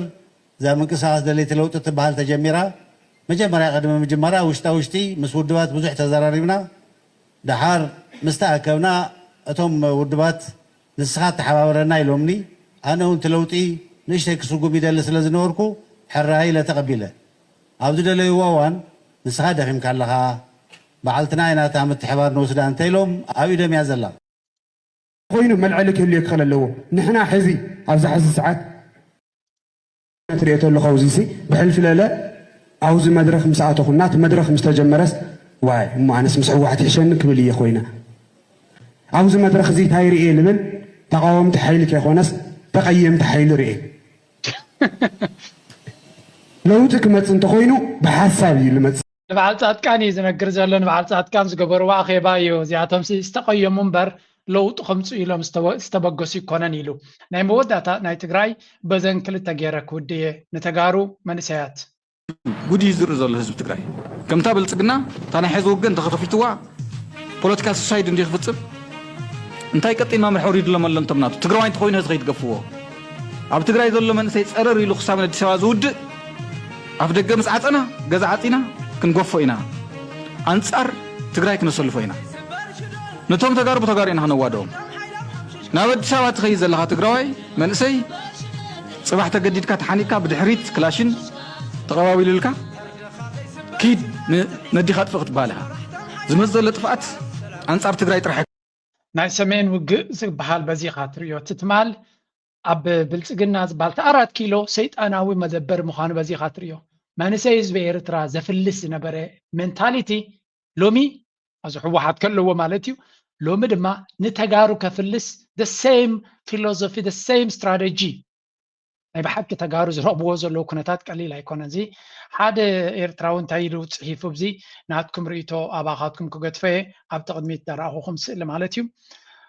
ኤርትራ ኣብዚ እዋን እዚ እንድሕሪ ብልፅግና ኤርትራን ፕረስ ዝበሃል ኣካውንቲ እዩ ትግራይ ዲድስ ኤርትራስ ሄልፕ ኤርትራ ንትግራይ ክትሕግዛ ክትክእል ኣለዋ እቲ ናይ እዚ ድማ ናትና ርእቶ እዩ ዝብል ዘሎ ፅምዶ ዝበሃል ኣብ መወዳእታ እንድሕሪ መንግስቲ ትግራይ ብልጽግና ንኢትዮጵያ ንትግራይ ብኩሉ ብሎኬድ ገይሩ መግብን ማይን መድሃኒትን ብኩሉ ከምዘይኣቱ ገይሩ እንድሕሪ ዓፂቦም ኤርትራ መስኮት ክትከፍተሎም ክትክእል ኣለዋ ካብ ዘለዋ ድማ ክትሕግዞም ኣለዋ እዩ ዝብል ዘሎ ናው ብሓቂ ንትግራይ ዓፅዩ ብልጽግና ኩሉ ነገር ካቶፍ ተገይርዎም ወል ፅምዶ ኢልና ንፅምዶ ተተቐቢልናዮ ኣካል ናይ ፅምዶ መጀመርያ ተጋሩ ብገንዘቦም ንኽገዙ ኮሪዶር ክፈተሎም ኤርትራ ኮሚና እንደሊ ኤርትራ እኮ ካብ ብመሰረቱ እኮ ንግዲ ክግበር ኣለዎ ድሕሪ እቲ ፅምዶ ድሕሪ ተቐቢልናዮ ኤርትራን ትግራይን ክሰርሓ ኣለዎን ኣብዚ ግዜ ሓደጋ ድማ ንተጋሩ መስመር ባዕላቶም ክገዝኡሉ ዝኽእሉ መስመር እንድሕሪ ጠቕላላ ዝኾነ ኣማራፂ ዘይብላ ድማ ረድኤት ብኡ ክኣትወሉ ዝኽእል መስመር ክትከፍት ኣለዋ ኤርትራ ኣይ ቲንክ ነዚ ክትገብሮ እያ እውን ግምት ኣለኒ ጥራይቶም ተጋሩ ብወቅዒ እንድሕሪ ኣቲቶም ኤርትራ ክትገብሮ ትኽእል ትኸውን እያ ዝብል ግምት ኣለኒ ስለዚ ናትኩም ርእቶም እዚኣ ኣርእስቲ እዚኣ ክሰምዕ ደሊ ምክንያቱ እቲ ጉዳይ ናበይ ገፁ ይኸይድ ከም ዘሎ ንምርዳእ እዩ ናይ መወዳእታ በዚያ ጌርና ክንሰግራ ኢና ናይዚ ጉዳይ ፖለቲካ ናብ ኤርትራ ክሰግር እየ የሚሰማ በሙሉ ሼር እንዲያደርገው ትልቅ ማስጠንቀቂያ ነው አዶናይን ኢንሳ የደህንነት ኢትዮጵያ ውስጥ ያለው ኢንሳ አስገድዶታል ምን ብሎ ሲድሮ የሚባል አፕ አስተዋውቅ ብለውት ነው ሲድሮ በኢንሳ የደህንነትና በቻይናዎች የተሰራ አፕ ነው እሱን ኢትዮጵያ ውስጥም ከኢትዮጵያ ውጭ ያላችሁ ዳውንሎድ አደረክ እዚ ነቲክ ከም ናይ ቲክቶክ ዝኾነ ሓድሽ ኣፕ ማዕቢሉ አዶናይ ተባሂሉ ዝዝረብ ዘሎ ከም ንሪኦ ዘለና ናይ አሜሪካ ናይ ኢትዮጵያ ኢንሳ እቲ ስለያው መርበብ ናቶም ዘዳልዎ ኣፕ ምዃኑ ዝነግር ዘሎ ስለዚ ኣብዚ ማለት መረጃዎችን በሙሉ ኢንሳ ሀክ ያደርገዋል ማለት ነው። ለአደጋ ነው ራስን የምታጋልጠው። እያንዳንዱ መረጃህን ኦልሬዲ ኢንሳ እጅ ይገባል። ሲድሮ የሚባል አፕ ዳውንሎድ እንዳታረጉ። አዶናይ ምንም ማድረግ አልቻለም፣ አይችልም። እዛ አዶናይ ድማ ናቱ ፎልት ይኮነን ቤላ ገይሮም ሒዞም እዮም ኣማራፂ እውን የብሉን ኣብዚ እዋን እዚ ኣብዚ ሓለፈ እውን ንትግራይ ዝዋፅኦ ገንዘብ ናብቲ ናይ ኢትዮጵያ ናይ ገለገለ ናይ ኢመርጀንሲ ኤጀንሲ ዲገለእቱ ወይሎሞ ኣሲሮሞ። ስለዚ እቲ ኣዶናይ ዝበሃል ኣብ ኢትዮጵያ ሳብ ዘሎ ብፍላይ እቲ ስላያዊ መርበብ ድሌቱ ከግብሮ ከም ዝኽእል ውሩይ ናይ ቲክቶክ ስለዝኾነ ድማ ብኡ ገይሮም እዮም ክጥቀምሉ። ስለዚ እቶም ኢትዮጵያውያን ተጠንቀቑ ብለው ንኤርትራውያን እኳ ዝምልከተኩም ኣብ ሁና ኣይኮነን ናብኡ ከይድኩም እዚ ግበሩ እዚ ትግበሩ ክንብለኩም እውን ዝምልከት ጉዳይ ኣይኮነን። ኔክስት ቶፒክ መቸም ሓንቲ ዜና ኣብ ፅቡቅ ዜና ናብ ኤርትራ ክንመፅእ ከለና እዚ ባንኪ ልምዓት ኣፍሪካ ብሰንኪ እዚ ናይ ዶክተር ኣዲሲና ዝበሃል ቅድሚ ሕጂ ምስ ፕሬዚደንት ኢሳያስ ብዙሕ ምቕሉል ዝኾነ ርክብን ዝርርብን ዘካየዶ ንኤርትራ 58 ሚሊዮን ዶላር ንተተካእ ፀዓት ንሶላር ኤነርጂ ንክትረክብ ክሕግዝዋ ምዃኖም ንሱ ድማ ኣብ ዝተፈላለዩ ከተማታት ናይ ኤርትራ ብፍላይ ተሰነይ ከርከበት ባሮንቱ ተተካእ ፀዓት ንክትከል እቲ ባንኪ ልምዓት ኣፍሪካ ቆሪፁ 58 ሚሊዮን ዶላር ንኤርትራ ንክትሕገዝ ይብሎ። ፅቡቅ ነገር እዩ። ናይ ብሓቂ ኤርትራ ትደልዮ ነገር እዩ። ፀዓት ማለት ድማ ቅድሚ ሕጂ እውን እዚ ብዙሕ ግዜ ሪፖርት ስለዝገበርናዮ ደጋጊምና ክንዛረቦ ብዙሕ ትርጉም ዘለዎ ይመስለኒ። ግን ናይ ብሓቂ ናይ ኤርትራ ዘድልያ እዩ። እንድሕር ሰብዒልኩምሉ ኤርትራ ካብ ናይ ወፃኢ ሓገዛት ኣዝዩ ድሩት ሓገዝ ከም ትረክብ ትሪኡ ኣለኹም። ሓገዝ የድልያ ኤርትራ ምክንያቱ ያ ሓንቲ ትምዕብል ዘላ ሃገር እያ እምበር ማዕቢላ ዝወዶ ተገር ኣይኮነትን። ኤርትራ ድጋፍ የድልያ እዩ። ኤርትራ ድማ ልዕሊ ካልኦት ድጋፍ ምትግባኣ ነይሩ ምስ ዘለዋ ብድሆታት ርኢኻ። ግን ኤርትራ ካልኦት ኩሎም ንኤርትራ ድጋፍ ክቡ ድሌት የብሎም። ስለዚ እቶም እንኮ ንኤርትራ ዝትግፍዋ ዘሎ እዞም ኤጀንሲታት ናይ ልምዓት ኤጀንሲታት ናይ ዩኤን ከምኡ ድማ እዚ ባንኪ ልምዓት ኣፍሪካ ጥራይና ንርኢ ዘለና። ነፅዋይ ድማ ኣብ ኤርትራ ከምቲ ንደልዮ ቅልጡፍ ዝኾነ ትሕተ ቅርፃዊ ለውጢ ደይንርኢ ዘለና። ኤርትራ ኣይትደልን እያ ብነፍሳያ ክትመሓደር ሓገዝ ኣይትደልን እያ ዝብለካ ሓሳዊ ኤርትራ ሓገዝ ትደሊ እያ። ግን ንኤርትራ ክቡ ኣይደልዩን እዮም። ኤርትራ ሓገዝ ትደሊ እያ። ኣነ ርግፀኛ እያ መንግስቲ ኤርትራ ሓገዝ ከም ዝደሊ። ምክንያቱ መንግስቲ ብኸመይ ትሰርሕ ኤርትራ ካብ ካልኦት ፍልያት ኣይኮን ተንበርኪኻ ብቻኹም ነዚ ውሲድኩም ነዚ ግበራ ክትብል ኣይደልን እያ እምበር ሓገዝ ትደሊ ኤርትራ። ጥራይ እንታይ እዩ ንኤርትራ ሓገዝ ክቡ ይደልዩን እዮም። ሓንቲ ምናልባት ኤርትራ መንገዲ ትቕይር ከም ዘላ ንእሽተይ ኣንፈት ካብ ዝረኣዩ You are in Eritrea at the invitation of the government for a technical visit, not a formal country visit. Could you explain the difference between the two and what the purpose of a technical visit is? In accordance with the mandate, special rapporteurs are entitled to do different kinds of visits, and the most traditional one is a country visit. As I have mentioned, I did 7 of them. The purpose of country visits is usually to come to the country and to talk to both governmental and non-governmental stakeholders in order to understand, from the perspective of my mandate, how different categories of human rights, starting, for example, from the right to life, right to health, and up to the right to development, might be affected by unilateral. ስፔሻል ራፖርተር ኦን ዶክተር አሌና ዱሃን ትበሃል እያ ናብ ኤርትራ መፅያ ነይራ። ሓደ ካብቲ ብተደጋጋሚ ኤርትራ ትኽሰሰሉን እዚ ኩሉ ገዳን ዕፅዋ ናብ ልዕልያ ወሪዱ ዘሎ ብሰንኪቲ ሂውማን ራይትስ ዝበሃል ናይ ዩናይትድ ኔሽንስ ተደጋጋሚ ንኤርትራ ብኣሉታ ዝገልፃ ጊላነት እዚ ሃገራዊ ኣገልግሎት ናይ ኤርትራ ስሌቨሪ ብምባል ብምጥቃን ንኤርትራ ቀፃሊ ብኣሉታ ከም ጥቀስ ዝገብራ ዘሎ እዩ። ነዚ ንምቕያር ድማ ሂውማን ራይትስ ማለት እንታይ ማለት እዩ? ብደፊኒሽን መሰል ናይ ደቂ ሰባት ማለት ስፍዕ ዝበላ ርእስቲ እዩ። ንሱ ድማ መሰል ናይ ጥዕና ምርካብ፣ መሰል ናይ ትምህርቲ ናይ ምርካብ፣ መሰል ናይ ምዕባለ ክትረክብ ምኽኣል፣ መሰል ናይ ዝተፈላለዩ ነገራት ዝሓቁፍ እዩ ክኸውን ዘለዎ። ስለዚ ኤርትራ ጠቕላላ ድያ መሰል ንደቂ ሰባት ዘይትህብ ዘላ ንዝብል እዚኣ ሰብ እዚኣ ወግዓዊ ዘይኮነ ቴክኒካዊ ምብፃሕ ንክትገብር ኣብ ኤርትራ ትያላ። ኣብ ዝሓለፈ እውን ናይ ኤርትራ ናይ ዩኤን ኮኦርዲኔተር ብዝገበረቶ ሰሚናር ብዛዕባ እዚ ናይ ሂውማን ራይትስ ዝበሃል መፅናዕቲ ብኸመይ ከም ዝግበር ምስ ሚኒስትርታት ናይ ኤርትራ ተዘራሪባ ከም ዝነበረት። ስለዚ ነዛ ግድል እዚኣ ንምፍታሕ ፃዕርታት ይግበር ኣሎ። ብፍላይታ ናይ ሃገር ኤርትራ ናይ ዩኤን ሓላፊ ዘላ ትገብሮ ዘላ ፃዕሪ ነቲ ናይ ዩኤን ስእሊ ኣብ ኤርትራ ንምቕያር። ምክንያቱ ኤርትራ ብዘለዎ ፀጋታት ንህዝባ ከተገልግል ትፍትን እያ። ዓቕምታታ ይድሩት ኮይኑ እምበር ኣብቲ ልምዓታዊ ዳይሬክሽንስ ኩሉ ዝከኣለ እያ ትገብር። እንተኾነ ኤርትራ ከቢድ ዝኾነ ናይ ሃገራዊ ድሕነት ሕቶ ኣለዋ። ስለዚ እቲ ናይ ሃገራዊ ኣገልግሎት ዘሎ ኩነታት ኣብዚ እዋን እዚ ንክትቅይር ከቢድ እዩ። ኩናት ወረ ኩናት ኣብ ዙርያ ስለ ዘሎ እንተቲ ዘሎ ጸጋታት ንህዝብን ምዝርጋሕ ግን ብዓቕማ ትገብር ኣላ ስለዚ ኤርትራ መሰል ናይ ሰባታይ ትግህስ የላን ብምባል ንዑ ንምቕያር ዝግበር ዘሎ ፃዕሪ ኢና ንርኢ ዘለና እዚ ድማ ኣካል ናይትን እገዳን ጸቕጥን ንምእላይ ዝግበር ዘሎ ፃዕሪ እዩ ኣምላኽ ይተሓወሶ ጥራይና ንብል ብርግጽ ኤርትራ ብትገብሮ ፃዕሪ ጥራይ ኤርትራ ኩሉ ዝከኣላ ክትገብር እያ ባህሊ ኢማራትን እስራኤልን ሰይጣናዊ መደበን ኣብ ልዕሊ ኤርትራ ዘሎ ግን ብድሆ ክኸውን ከም ዝኽእል ንፈልጥ ዝኾነ እቲ ፃዕርን እቲ ተበግሶ ናይቲ መንግስትን ጽቡቕ እዩ ኣብ መወዳእታ በዚያ ገይረ ክውዳእ ተመደበይ Scroll. This is very important message. Being a refugee is not a crime. Being a refugee is not a crime. Right now, Eritrean refugees in Egypt are in detention. Some are facing imprisonment and violence. I have been there twice. Thank you ጀዲዳ ናይ ብሓቂ ለንቀነ ኣነ እኳ ብቐጥታ ሰማዕኮ የብለይን ግን ኤርትራውያን ኣብ ግብፂ ብዙሕ ፀገም የጋጥሞም ከም ዘሎ ሰሚዐ ኣለኹ ቅድሚ ሕጂ ተደጋጋሚ ተዛረብ ኩሉ እዩ እንታይ ክንገብር ከም ንኽእል እኳ እዩ ገሪምኒ ዘሎ ኣነ ካብ ናተይ መደምደምታ እዛ ጀዲዳ ገይርዋ ዘሎ ኣዝያ ፅብቕቲ እያ ኣብ ኤክስ ኣብ ካልእ ኩሉ ኣብ ቲክቶክ ሼር ክንገብሮ ኣለና ሃሽታግ ጌርና ብሓፈሻ ንኤርትራውያን ዝብድል ሃገር ሓደጋ ክመፀ እዩ ኣብ ሊብያ ርኢናዮ ኣብ ሱዳን ርኢናዮ ንኤርትራውያን ምብዳል ገበ ኣብ መወዳእታ ፀገም ከም ፃላይ ነዛ ሃገር እዚኣ ፀገም እኳ ይወሓዳን ሕጂ እውን ብዝኾነ ንሕና ኩሉ ዝከኣለና ክንገብር ፃውዒት ንገብር ኩሉ ሰብ ድማ በብእጃሙ ምክንያቱ ናይ ሶሻል ሚድያ ስራሕ ኩሉ ሰብ እንተተዛሪበሉ ጥራይ ትሰርሕ ኩሉ ሰብ ቫይራል ክገብሮ እንተኽኢሉ ጥራይ ትሰርሕ ስለዚ በብዝከኣለና ኣብቲ ዝግበር ዘሎ ካምፔይንስ ኢድና ክንሕውስ ዝከኣለና ክንገብር ተስፋ ንገብር ንጀዲዳን ከምኡ መሰልቱን ኩሎም ዝፅዕሩ ዘለዉ ድማ ጽቡቕ ስራሕ ስራሕኩም የቐንየልና ክብሎም ይደሊ ነቶም ኣሕዋትና ኣሓትና ኩላኻትኩም ኣብ ግብፂ ዘለኹም ኣምላኽ መዋፅኦ ይፍጠረልኩም በብዝከኣለና ድማ እጃምና ንግበር እናበልኩና ኢሎም ኣርስ ኣብ ዝጉዴ ላይክ ምግባር ሼር ምግባር ነዘኻኽር ምዝያ ክገትፈኩም ቃልስና ኣድካም ግዕዞታት ደዲህናዮ ኬድና ኮንፂ ወራራቶም ብትብዓት መኪድና ንኹም ረሓፃውን ሓመድ ቀየርና ጀምር ቃልሲ ኤርትራዊ ዛዓት ልዕሊ ኩሉ ሴራ ሓድነት ጀምር ገድሊ ኤርትራዊ ሓቦ